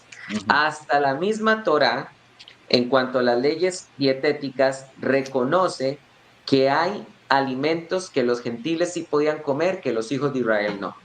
Por ejemplo, en todo Deuteronomio 14 hay una lista de alimentos puros e impuros. Y termina diciendo el versículo 21, no comeréis ninguna bestia muerta. Será dada al ger, al forastero, en tu ciudad, y él podrá comerla. O podrás venderla a otro forastero, pero tú eres un pueblo santo para Yahvé tu Elohim. Aquí Moisés le está permitiendo comer cosas a los gentiles que los hijos de Israel no lo pueden hacer. Pero ellos quieren decir, no, una sola ley para el nativo y natural. Espérate, siempre que la Biblia dice una sola ley para el nativo y natural, se está refiriendo a algo específico, que es lo que yo le mencionaba a él en el debate. Él mencionó el pasaje de Éxodo y ahí se está refiriendo a una sola ley para el natural y el gentil en cuanto a la Pascua. Y el otro pasaje que él mencionaba de Números era en cuanto a la forma de presentar un sacrificio a Yahvé. Pero aquí en el Antiguo Testamento está claro que no todos los mandamientos eran para todos por igual. Por ejemplo, y el mandamiento del año del jubileo, cuando nosotros leemos el año de la remisión en el capítulo 15, mira lo que dice ahora el capítulo 15. Al fin de cada 7 años harás remisión, y así será la remisión de condonar todo lo prestado a su deudor. No se lo exigirá a su hermano porque se habrá proclamado la remisión de Yahvé. Se lo podréis exigir al extranjero. ¡Wow! Ok, en cuanto a las leyes del año del jubileo, eran exclusivas para los hijos de Israel y a los hijos de Israel no se les podía cobrar. A los gentiles sí se les podía cobrar. Entonces, no es cierto de que la ley aplicaba de la misma manera para los judíos y los gentiles que estaban con ellos. Ahora, en el nuevo pacto, los hijos de Israel, los verdaderos hijos de Israel como Pablo, no sienten la nueva economía del nuevo pacto, no los lleva a renegar de las fiestas y estas cosas. Ellos como hijos de Israel las siguen conmemorando. ¿Por qué? Por sentido común, porque es parte de la historia de ellos. Las 7 fiestas de Yahvé conmemoran cosas que están relacionadas con Israel. Por eso no es extraño que ellos la sigan conmemorando, como nosotros, como el Día de la Independencia. Aquí en Costa Rica, el 15 de septiembre, Día de la Independencia, y lo vamos a celebrar siempre porque es algo nacional nuestro. Las fiestas de Yahvé son cuestiones festivas de Dios con Israel, y por eso no es raro que Pablo las siga guardando en la carta a los hebreos. Ahora, vea lo que dice la Biblia. Cuando Pablo termina su tercer viaje misionero, que lo van a arrestar en Jerusalén, Pablo llega a Jerusalén, y entonces aquí se ve cómo hay 2 leyes. Aquí se ve cómo la ley funciona de una manera, perdón, no 2 leyes. Aquí se ve cómo la ley funciona de una manera para los judíos mesiánicos y de otra para los gentiles. Y no me lo estoy inventando, lo voy a leer tal cual. Cuando llegamos a Jerusalén, los hermanos nos recibieron favorablemente con gozo. Y al día siguiente, Pablo entró con nosotros a ver a Jacobo, el hermano del Señor. Y se reunieron todos los ancianos, y después de saludarlos, les fue refiriendo una por una las cosas que Dios hizo entre los gentiles por medio de su ministerio. Pero ellos, al oírlo, glorificaron a Dios y le dijeron a Pablo: ¿ves, hermano, cuántos millares hay entre los judíos de los que han creído, pero todos son celosos de la ley? Y les han informado acerca de ti, de que enseñas entre todos los judíos que están entre los gentiles a apostatar de Moisés, diciéndoles no circuncidar a los hijos ni practicar las costumbres. Pablo nunca hizo esto. Pablo, de hecho, en el capítulo número 20 de Hechos, un capítulo antes, Pablo viene de Filipos, de celebrar la fiesta de los panes sin levadura, y estaba apresurándose para llegar a la fiesta de Pentecostés. Pablo nunca enseñó que los hijos de Israel tenían que renegar de sus costumbres. Entonces, cuando un judío se convierte en Mesías, no ha dejado de ser judío. Pablo dijo: yo soy judío, soy fariseo de la tribu de Benjamín. Entonces, para que la gente entienda que eso Pablo no lo ha hecho, le recomiendan a él esto y le dice: ¿qué puedes hacer? Sin duda dirán que has venido. Haz pues esto. ¿Qué te decimos? Tenemos aquí 4 varones con voto. Se está refiriendo al voto de Nazareato. Tómalos contigo y purifícate con ellos y paga sus gastos, para que se rasuren la cabeza, y así todos entenderán que no hay nada de lo que se les informó acerca de ti, sino que tú mismo sigues guardando la ley. ¿Se entiende? Sigues siendo judío, no has renegado de lo que tú eres. Pero aquí está el versículo 25, con una palabra de contraposición. Pero en cuanto a los gentiles que han creído, les hemos escrito, según lo acordado, Hechos capítulo 15, que se abstengan de lo sacrificado a los ídolos, de sangre y de fornicación. ¿Ven que claro? Los hijos de Israel seguirán guardando las fiestas. Los hijos de Israel seguirán guardando Shabbat. No renegarán de sus costumbres. Pero en cuanto a los gentiles, les hemos ordenado, como dicen los mexicanos, otro rollo. Así que tanto en el antiguo pacto como en el nuevo pacto sigue el mismo principio. No todos los mandamientos son de la misma manera parejos para todos. En el Antiguo Testamento había mandamientos específicos que aplicaban de una manera para los hijos de Israel y para los gentiles de otra, como lo demostré en esos 2 ejemplos, y podría dar muchos más. Y en el nuevo pacto pasa lo mismo. Los hijos de Israel seguirán siendo judíos, no renegarán de sus costumbres ni de su historia, pero en cuanto a los gentiles, les hemos dicho que ustedes tienen otro rollo. Excelente, excelente. Entonces, ese es el argumento más fuerte de Rabat, y es pobre, porque lo que él no puede concebir de que hayan dos leyes, aquí está modelado en la historia del Nuevo Testamento, que una forma era como vivían los mesiánicos y otra forma era como vivían las iglesias gentiles. Así es. Y para guardar la unidad en el Concilio de Jerusalén, en un contexto judío, delante de un judío, para no hacer ocasión de caer, se le exhortaba, escucha, se le exhortaba a los gentiles a guardarse de comer delante de ellos, en lo ahogado y así por el estilo.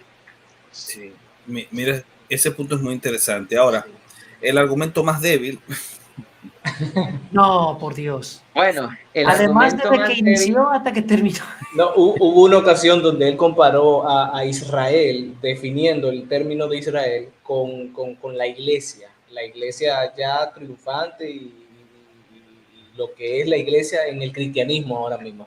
Y eso también me causó mucho ruido, porque es que él se canta y se llora. Aquí se dice así, se canta y se llora, porque él en un momento está probando lo que es el antiguo pacto, pero también quiere traer el antiguo pacto forzosamente al nuevo pacto, sabiendo que hay un nuevo pacto diferente al antiguo pacto. Entonces, eso no encontraba asidero en ese argumento, de verdad. No sé qué tú opinas de eso, ¿no? es que parte de la falsa premisa de que no es un nuevo pacto, es un pacto renovado. Por eso yo mencionaba al inicio de mi debate que lo que no debemos olvidar es que el tema de fondo con los judaizantes es el hecho de que no estamos en un pacto renovado, estamos en un nuevo pacto. ¿Y cómo sabemos que no es un pacto renovado, sino uno nuevo? ¿Qué dice Jeremías 31:31? Este es el pacto que haré con la casa de Israel en aquellos días, no como el pacto que hice con ellos cuando los saqué de Egipto. No es el pacto mosaico renovado. Además, mira, otras cosas muy importantes, evidencias, yo creo que en esto sí vale la pena tal vez dedicar un par de minutos de decir por qué no es uno renovado, porque este es el problema de fondo. En todo Mateo capítulo 5 y parte del capítulo 6, Jesucristo está cambiando leyes, como por ejemplo la ley del adulterio, la ley, perdón, del divorcio, ¿verdad? La ley del talión, de ojo por ojo y diente por diente, la ley de los juramentos. Hay varias leyes que Jesús modifica ahí. El sermón del monte. Pero eso no se puede hacer si se estuviera renovando un pacto, porque Pablo nos explica como un principio jurídico que cuando un pacto ya ha sido ratificado no se le puede quitar ni añadir. Dice Pablo en Gálatas capítulo 3, versículo 15, hermanos, hablo en términos humanos, un pacto, aunque sea de hombre, nadie puede invalidarlo ni añadirle una vez ratificado.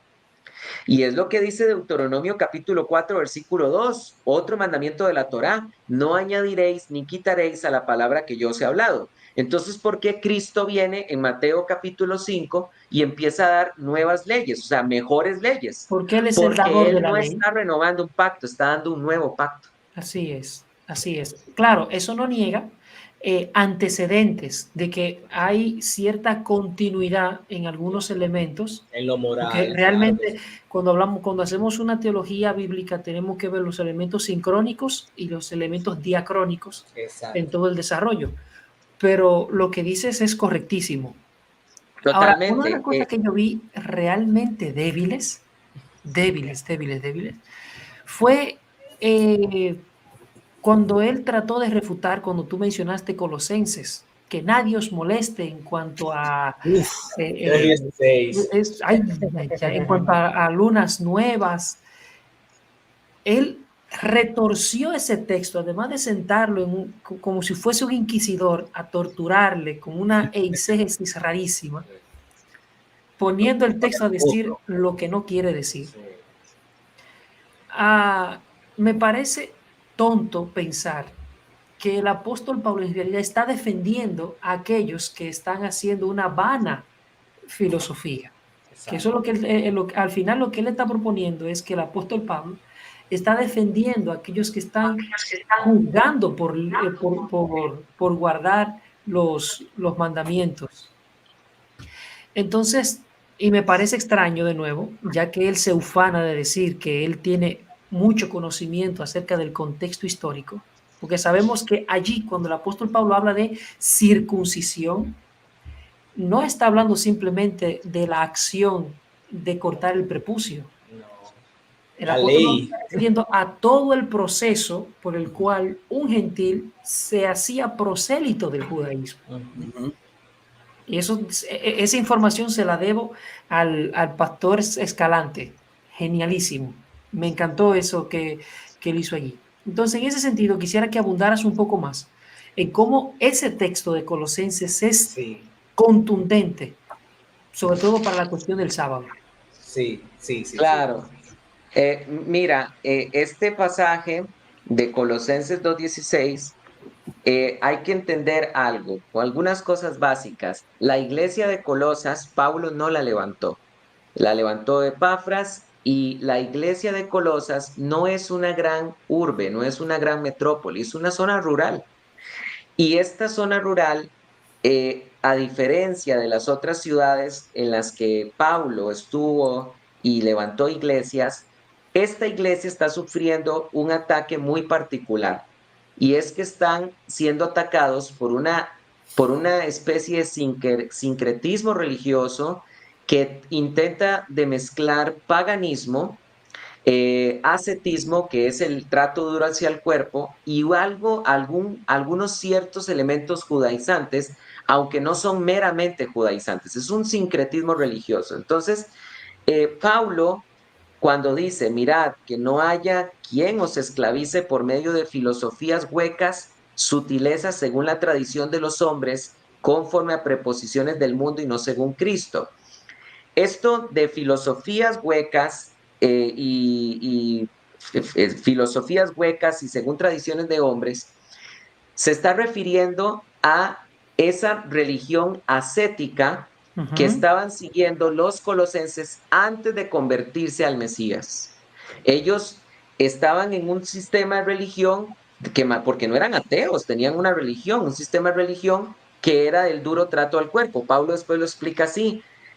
Habla de ese sistema falso de religión que dice no uses, ni comas, ni toques, según mandamientos y doctrinas de hombres, cosas que están todas destinadas a desaparecer. Entonces, antes de Cristo, ellos habían estado esclavizados en una religión ascética, y ahora en Cristo quieren volverse a esclavizar, pero ya no con lo mismo, ahora con otra cosa, y es con mandamientos litúrgicos que Dios nunca les pidió. Por eso es que Pablo les dice, por tanto, nadie os engañe en comida o en bebida o respecto a solemnidades o novilunios o sábados, porque ahora les estaban tratando de poner otra vez otro yugo de esclavitud, que no era el mismo de antes de la conversión, pero ahora este es un nuevo yugo de esclavitud, es un yugo de esclavitud judaizante. Entonces Pablo, entonces ya solo por ahí, ya solo yendo por ahí, el versículo 16 no se puede interpretar como lo mutiló Rabat. Exacto. Pero después termina siendo contundente el 17. Vamos a darle por un momento el beneficio a Rabat. Y digamos que de verdad lo que está pasando es que los colosenses están guardando los mandamientos del Eterno y ahora los están criticando por seguir los mandamientos del Eterno. Entonces, ¿por qué el versículo 17, refiriéndose a los mandamientos del Eterno, dice, los cuales es sombra de las cosas venideras, exacto, pero la realidad es Cristo?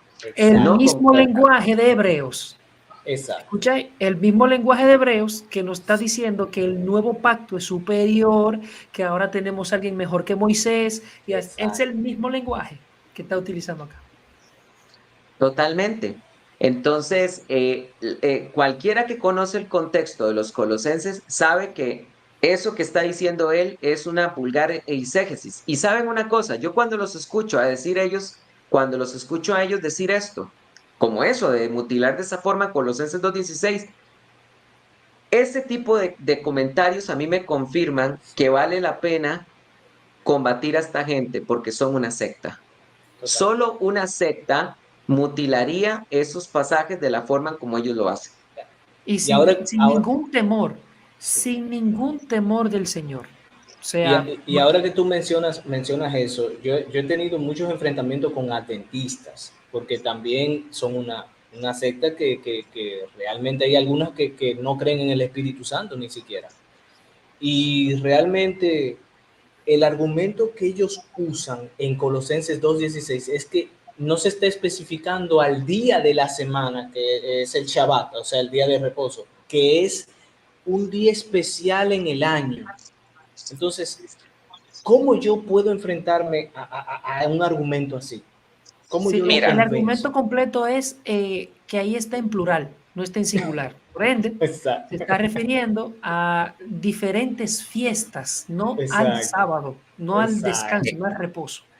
Cuando los adventistas les digan eso, recuérdense en decirles esto. Mire, ellos ahí apelan a que no se refiere al Shabbat, porque ahí está la palabra griega Shabbatón. Y ellos dicen que ahí Shabbatón se está refiriendo a los Shabbats festivos, como por ejemplo en la fiesta de los panes sin levadura, el primer día y séptimo día de la fiesta eran Shabbat festivos. Pero esa misma palabra Shabbatón es la que aparece en el tan utilizado Marcos 2:27, cuando dice, y les decía, el sábado fue instruido para el hombre y no el hombre para el Shabbatón. Uy, uy, uy. Ay, ay, ay. Se acabó. Ya, listo. Entonces, escoge, ¿qué significa Shabbatón? Que se pongan de acuerdo, porque si Shabbatón significa sábados festivos, a mí no me puedes decir, aplicar Marcos 2:27 para hacerme esa exégesis de que supuestamente el Shabbat fue entregado para toda la humanidad, porque ahí está la misma palabra griega en plural que está en Colosenses 2:16. Así que pónganse de acuerdo, señores adventistas. Uy, qué interesante esto. Así es. Además, otra cosa, por ejemplo, cuando volvamos al Génesis, cuando tú lees Génesis, tú te das cuenta de que cuando se introduce el tema del sábado, se introduce de manera descriptiva, no de manera prescriptiva, como sí se hace con las ordenanzas de la creación. Se le dice a Adán, sojuzga la tierra, mandamientos directos, prescripciones, pero el sábado se describe a Dios reposando, que tenemos que entenderlo. Lo que se está introduciendo es el concepto de shalom. Dios creó su universo en shalom, en armonía, en plenitud, en un estado de perfección. Y eso es lo que está diciendo cuando dice que Dios reposó de sus obras. Ahora, una vez, y además, Adán y Eva no tenían un trabajo forzoso del cual descansar. Adán y Eva no necesitaban descansar, por eso no tenían un mandamiento en ese sentido. Es después del pecado donde el trabajo adquiere un elemento de esfuerzo mayor, con el sudor de tu frente, que el sábado viene a ser una bendición que es necesaria para reposar. Y eso nos introduce a nosotros en otra arista de la discusión, donde el sábado es para el hombre. Y Jesús lo dice. Exacto. El sábado fue hecho para el hombre, no el hombre para el sábado. Completamente de acuerdo. A ver, ellos, este pasaje, ¿verdad? Se empeñan en decir que aquí, desde aquí se guarda Shabbat. Y lo estás mencionando vos, Génesis 2, del 1 al 3, en el día sexto, Elohim completó su obra que había hecho y fueron ordenados los cielos y la tierra y todo su ejército, y en el séptimo día reposó de toda su obra que había hecho y bendijo Elohim al séptimo día y lo santificó porque en él reposó Elohim de toda su labor de rehacer lo que había creado. En Génesis 2, del 1 al 3, reposó Dios, no Dios, Adán y Eva. Es así, es lo que estás diciendo en otras palabras. Mira, si la intención de Dios era decirnos, de Moisés, era decirnos que desde ahí hay que descansar, ¿por qué aquí no se menciona en el descanso a Adán y Eva? Claro. No están ellos descansando. No, el mismo Abraham fue también. Dios el que no Adán y Eva. ¿Ok? Aparte que decir esto es, otra vez, mutilar este pasaje, porque este pasaje nunca está diciendo de que el Shabbat sea para toda la humanidad, sí sería poner en contradicción con pasajes que de forma abierta dicen que Dios le entregó el Shabbat a Israel en el desierto. Por ejemplo, Nehemías 9:12, de día los guiaste con columna de nube, de noche con columna de fuego para alumbrarles el camino por donde debían ir. Está hablando del desierto, de la peregrinación por el desierto. Después descendiste sobre el monte Sinaí y hablaste con ellos desde los cielos y les diste preceptos justos y leyes verdaderas, estatutos y mandamientos buenos. Y les diste a conocer tu santo Shabbat y les prescribiste mandamientos y estatutos y una ley por la mano de Moisés tu siervo. De forma literal, no, yo no estoy interpretando nada. De forma literal se dice que Dios a Israel en el desierto le dio a conocer su santo Shabbat. Entonces, ahí es donde la gente tiene que escoger. O yo le creo a esta interpretación de Génesis 2:1-3, que supuestamente parece, según los adventistas, que ahí todos están guardando ya Shabbat, a pesar de que no se menciona Adán y Eva, o le creo a la literalidad de Nehemías, que dice que Dios le dio a conocer a Israel el Shabbat en el desierto. Entonces, por sentido común, lo que un pasaje dice de forma literal está por muy encima de lo que yo quiero torcer de un pasaje que no dice ni siquiera, medianamente hablando, lo que yo pretendo que diga. Y eso es lo peligroso, que yo veo que muchas personas en el adventismo dicen que el Shabbat es necesario para ser salvo. Y ahí es que duele escuchar eso, en verdad.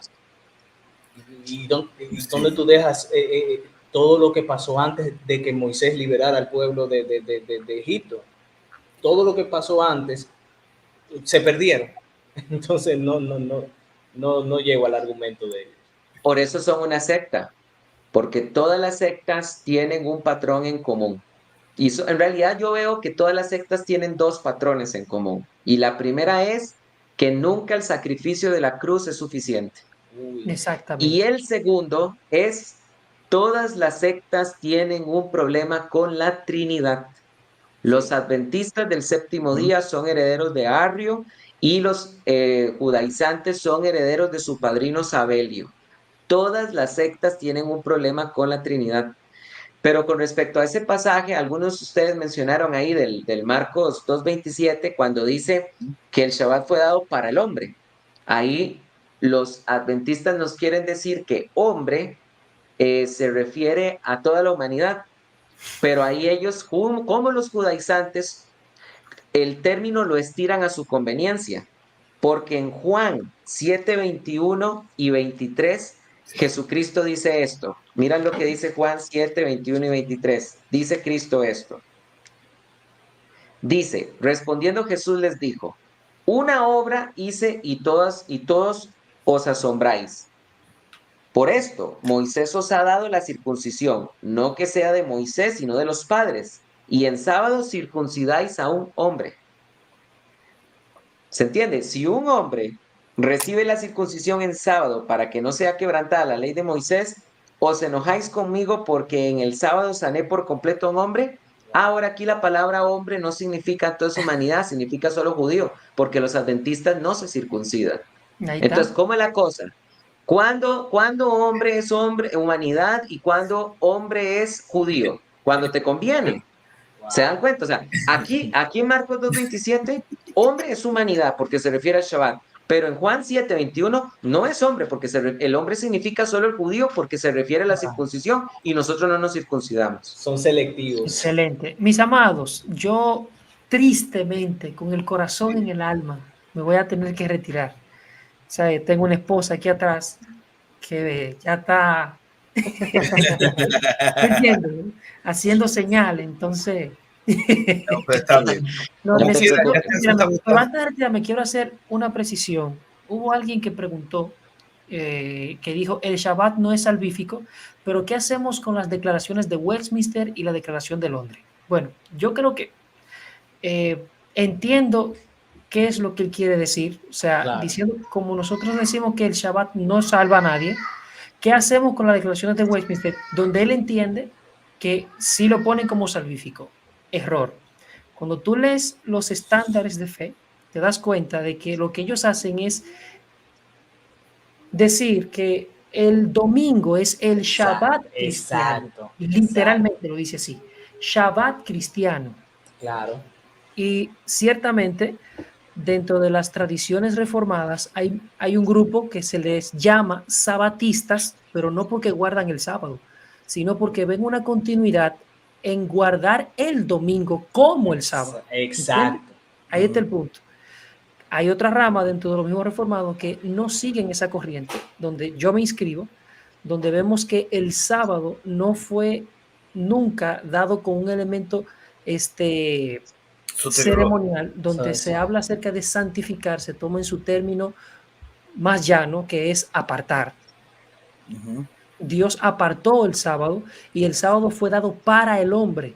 Y siempre fue, y cuando tú lees el mandamiento, siempre se pone al hombre. No, no trabajarás ni tú, ni tu siervo, ni tu esclavo, ni tu buey, ni tu asno. Siempre se refiere al hombre. Pero eso es de una discusión para más adelante. Ok, antes de que te vayas, y quiero aprovechar a ustedes dos, tanto a Juanji como al pastor Alpizar. El hermano de música cristiana conservadora, él pregunta qué opinan de los bautistas del séptimo día que están desde 1651. Bueno, no es de extrañar que los adventistas salieron de los bautistas, ¿verdad? Los bautistas son hermanos nuestros en la fe, no los adventistas. Para mí son una secta los adventistas. Que haya un grupo de adventistas que se quiera reunir los sábados, bueno, me parece que están desconectados con la historia de la iglesia en ese sentido. Ahora, eso no quiere decir que sean una secta, puede que estén errados en este aspecto, pero no están conectados con la historia. ¿Por qué? Porque yo soy, ahora decía el hermano, de la forma en la que él se inscribe, y yo también desearía decir la forma en que yo me inscribo con respecto a este tema. Yo no creo, en lo personal, que el domingo sea el nuevo sábado, porque yo veo en el Antiguo Testamento que a Israel se le ordena reunirse en el Shabbat. No veo en el Nuevo Testamento que a la iglesia tampoco se le pida de manera imperativa reunirse el domingo. Así que, si bien es cierto, la costumbre de la iglesia fue empezar a reunirse el domingo y aparece desde el mismo Hechos de los Apóstoles. Cuando Pablo dejó Filipo y llegó a Troas, se reunió el primer día de la semana con ellos. Ajá, exacto. Y también Pablo dice que cada primer día de la semana reúnanse y cada uno traiga conforme ha prosperado. Pero ninguno de esos pasajes son imperativos, ninguno está diciendo que haya que reunirse los domingos. Después vamos a encontrar en la Didache y en los primeros documentos cristianos de que la iglesia se empieza a reunir el domingo porque es el día en que el Señor resucitó, pero a manera de costumbre, no porque sea nuestra obligación. Yo creo que nosotros nos podemos los cristianos reunir el día en que queramos. Exacto. No, porque es que establecer un día dogmáticamente es darle la razón. Al contrario, porque eso es lo que ellos quieren, es un fariseísmo, una especie de legalismo específicamente con un día, y si no es ese día, entonces Dios no te escucha. Por favor. Es un concepto sectario. Vamos a hacer un poquito más. Y cuando nos dicen que es que sí, que entonces nos quieren decir, no, pero es que si Dios le dio a Israel el Shabbat, entonces, ¿cuál fue el día? Porque ellos saben que en el Nuevo Testamento no se nos pide reunirnos un día. ¿Cuál fue el día entonces que Dios les entregó a ustedes? Y entonces ahí es donde les contestamos. A nosotros Dios no nos dio un día, nos dio una persona que es Jesús. Exacto. Porque que Jesús es el sábado, entiéndanlo, Exacto. Amados judaizantes que están aquí. Jesús es el sábado. Jesús es nuestro reposo. Y tienden a confundir, sí, y tienden a confundir el concepto de Shabbat con sábado. Así es. Mis amados hermanos, los dejo con el dolor de mi alma. Amado hermano Alpizar, un placer, un privilegio haber estado contigo. Apoloco, siempre eres muy atinado. Gracias por estar aquí. Amado hermano Néstor, tú sabes que te admiro. Tú eres mi papá en la fe. Hablamos mal pasito.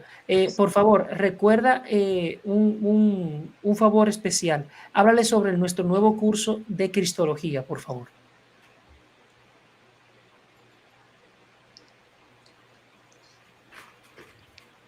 Sí, lo haré en las conclusiones, por supuesto. Claro que sí. No te preocupes.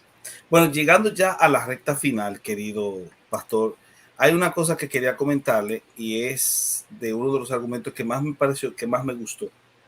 Es el de Mateo 5, 17 al 18. Porque aparte de eso, de ese ejercicio intelectual tan bueno que se dio con el tema de los novilunios, con el tema del gay, cuál gente que debe guardar la ley, pero al final de cuentas, ese argumento de Mateo 5, 17 al 18 fue buenísimo.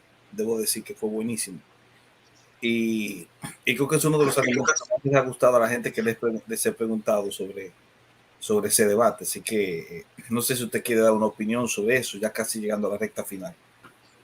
Claro, bueno, yo quiero decir que ese es un argumento demoledor porque el movimiento de raíces hebreas pretende decirnos de que ellos enseñan la Biblia en el contexto inmediato del judaísmo que rodeó el Nuevo Testamento. ¿No es cierto? Si fuera así, ellos reconocerían que en textos del judaísmo tardío, como el libro de Enoc, la idea de la distinción entre el Padre y el Hijo está bien marcada. O este ejemplo que les acabo de mencionar de cómo Josefo deja claro que el cielo y la tierra, que no es lo mismo, es decir, los cielos y la tierra, es un hebraísmo. Ese argumento de este hebraísmo, debo decir que lo aprendí de nuestro hermano Benjamín Escalante y él también lo aprendió de una persona que vamos a tener acá en el canal de Teología Paulina el próximo sábado, que es el autor del libro Lo que tu rabino no te cuenta. En realidad, Escalante lo aprendió de este hermano, y bueno, no es que el hermano del autor, el rabino, Lo que tu rabino no te cuenta, se lo inventara. Él tuvo la perspicacia de identificar lo que Josefo nos dice. También, el movimiento de raíces hebreas quiere decirnos que la idea del infierno y la idea de que el alma sigue existiendo después de la muerte es un cuento de la Iglesia Católica. Pues Josefo, cuando menciona en qué creen los fariseos, Josefo menciona que los fariseos creen en el castigo eterno y en la vida eterna y que creen que las almas siguen existiendo después de la muerte. Eso lo dice Josefo. Pero ¿por qué los señores judaizantes no enseñan a Josefo? Hay que decirlo claro, al movimiento de raíces hebreas, Flavio Josefo los tiene contra la espada y la pared, porque ahí esos son verdaderas raíces hebreas. Pero ¿por qué no lo mencionan nunca? Porque Josefo no los respalda, porque el movimiento de raíces hebreas lo que enseña es teorías de conspiración de Roma con la misma imaginación de cuando Dan Brown escribió el Código da Vinci. El movimiento de raíces hebreas. Uf, qué fuerte está eso. Buenísimo. Pues no sé si tú te quieres hacer una pregunta ya casi final para llegar a las reflexiones. No, realmente, de verdad he aprendido muchísimo con lo que tú has expuesto. Realmente yo he tenido muchos debates, con la mayoría que he tenido debates con adventistas, porque es más de las raíces, de raíces hebreas. Y ellos tienden a confundir la palabra Shabbat con sábado. Ellos dicen, no, es que el Shabbat significa sábado. Y yo digo, ¿pero qué dices, hombre? Es reposo, no confundas los términos. Y por eso guardan el sábado, porque creen que Shabbat significa sábado. Y no entienden que sábado viene de Saturno, del calendario gregoriano. Entonces, es triste de verdad. Así que contigo he aprendido un poquito más. Ya sé cuáles argumentos hacer. Bendito Dios, hermano. Qué bueno que te sea de edificación y gracias porque es un placer conocerte hoy por primera vez. Amén. Excelente. Bueno, pues querido pastor José Carlos, ya hemos llegado al final. Han estado más de casi 400 personas conectadas con la gente de X también, que estaban agregados ahí. Y ha sido muy bueno el poder disfrutar de este punto. Entonces me gustaría dar la oportunidad para que dé sus reflexiones finales. A todo, porque hay muchísimos chemaínes aquí, debo decir. Ay, reflexiones para los chemaínes que nos escuchen, para los hermanos.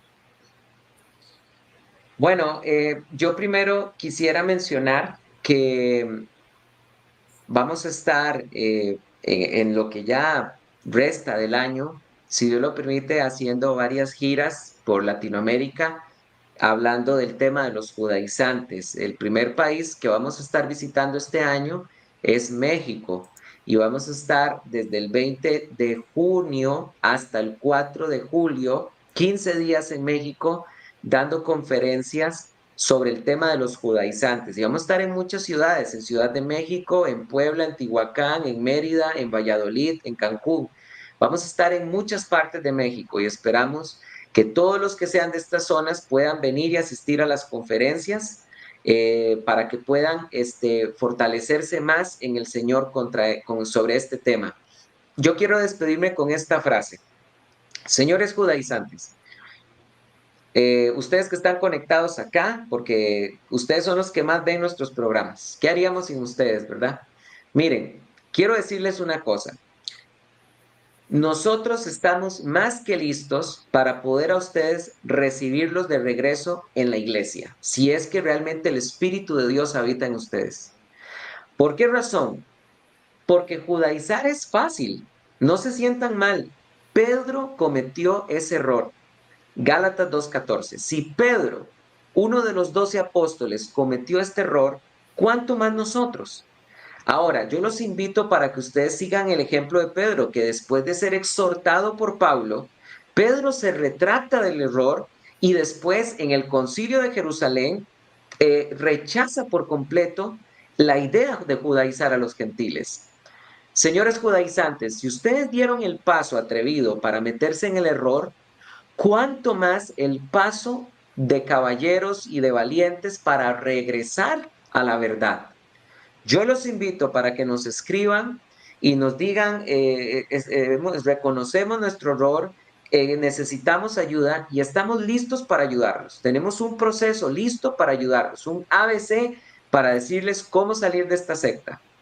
Háganlo, anímense y sigan el ejemplo de Pedro y no persistan en ese error. Si el Espíritu Santo realmente habita en ustedes, no podrán perseverar en el error y ya son no decenas, sino cientos de personas que se están dando cuenta de esto y que están saliendo. Salgan de ahí en el nombre de Cristo Jesús. Amén. Buenas noches, queridos hermanos, que tengan mucha paz. Excelentes palabras. Por ahí nos está exigiendo la matriarca de los Nestoritos que cante el feliz cumpleaños en hebreo. Ya, aquí es la hora, ya yo cumplo años hoy. Feliz cumpleaños, si no me equivoco es Hag Sameach, si no me equivoco, creo que sí, Hag Sameach. Si no me equivoco. Y si no, Shemaín. Creo que sí, es Hag Sameach. Shemaín. Amado, gracias, sabes que este es tu canal, está abierto siempre y vamos a ver si después hacemos algo bien intenso para mucha de la gente que nos está siguiendo, porque realmente hay que seguir educando y formando al pueblo para que el pueblo pueda saber cómo responder a esta persona y también ayudar a aquellos que están saliendo justamente a eso. Así que gracias, como siempre, Pastor José Carlos. Con mucho gusto y ha sido un honor, querido hermano. Bendiciones. Pues también gracias por haber estado aquí, como siempre. Y nada, vamos a seguir fajándonos lo que viene después. Ya lo sabe. Vale. Pues bendiciones, queridos. Vale. Asimismo, también gracias a ustedes por haberse quedado con nosotros. Ya saben, este hermano de aquí cumple años, así que espero sus regalos, ofrendas. No, broma, chacha. No, señores, con sus oraciones está más que suficiente y sabemos que realmente va a ser una gran bendición. Recuérdense que, bueno, en este día 28 de mayo vamos a tener 2 lives muy interesantes que vamos a presentar. No se vayan, por favor, no se vayan, para yo decir y para cumplir la promesa que dice el hermano Juan. Pero vamos a tener este live con mi querido Jonathan Murcia y vamos a tener este de aquí hablando del caso de Carlo Acutis, el santo del milenio. Así que ya lo saben, vamos a tener ese interesante live. Estamos programando también hacer un congreso de metodismo, es decir, un simposio el miércoles acá en el canal por el Día Internacional del Metodismo. Y como no, también vamos a hacer las primeras impresiones del debate. Apple tiene que estar por ahí. Apple tiene que hacerme la portada de las primeras impresiones del debate y de Cristian Izquierdo con Paco Arenas. Y ustedes tienen que saber que van a participar todos los hermanos de los Nestoritos. Especialmente voy a habilitar el link para que entren todos. Quiero anunciar también este es una tercera gira misionera que el pastor José Carlos Alpizar va a realizar del 20 de junio al 4 de julio en Ciudad de México, en Puebla, estará en Valladolid también, en Mérida y en Cancún. Es una gira completa allá en México, así que los que estén en Ciudad de México, en Puebla, en Valladolid, en Mérida y en Cancún, sepan que el pastor Alpizar va a estar justamente allá. También vamos a tener esta promoción del curso, nuevo curso, Queremos ver a Jesús, de nuestro hermano Juanji Hernández, Él va a dar un panorama bíblico, teológico e histórico de la cristología. Será en 6 sesiones de 2 horas lectivas, miércoles de 7:30 a 9 de la noche. $30 de inversión. Esta es más o menos la estructura de la clase, el contenido. Vean, en la sesión 1, una introducción a la cristología. En la sesión 2, las fuentes de la cristología. En la sesión 3, la persona de Jesucristo. En la sesión 4, la obra redentora de Jesucristo. En la sesión 5, cristología en la historia de la iglesia. En la sesión 6, aplicaciones prácticas de la cristología. Y esto es un poco de las clases que serán sincrónicas, estarán grabadas. El texto programado del curso y el acceso a biblioteca digital. Recibirán materiales didácticos como infografías, esquemas, PowerPoint. Y el mejor ensayo final tiene la oportunidad de ser publicado en la revista teológica Contracultura, el volumen 3, que va a salir el año que viene. Así que, señores, estén atentos, que eso está buenísimo, buenísimo ese curso. Vayan desde ya inscribiéndose. Todavía no tiene fecha de inicio. Pues está esperando el hermano que terminemos con el grupo de historia de la iglesia. Así que yo creo que ustedes se pueden armar directamente. Estos sí son buenos dólares invertidos, debo decir. Sí son buenos dólares invertidos. No es como Richbel, me mientes. Esto está bien invertido, señores. Pues bien, hermanos, gracias por habernos acompañado. Es un placer. Y antes de irnos, déjenme presentarles este último punto con el cual casi vamos a cerrar la noche.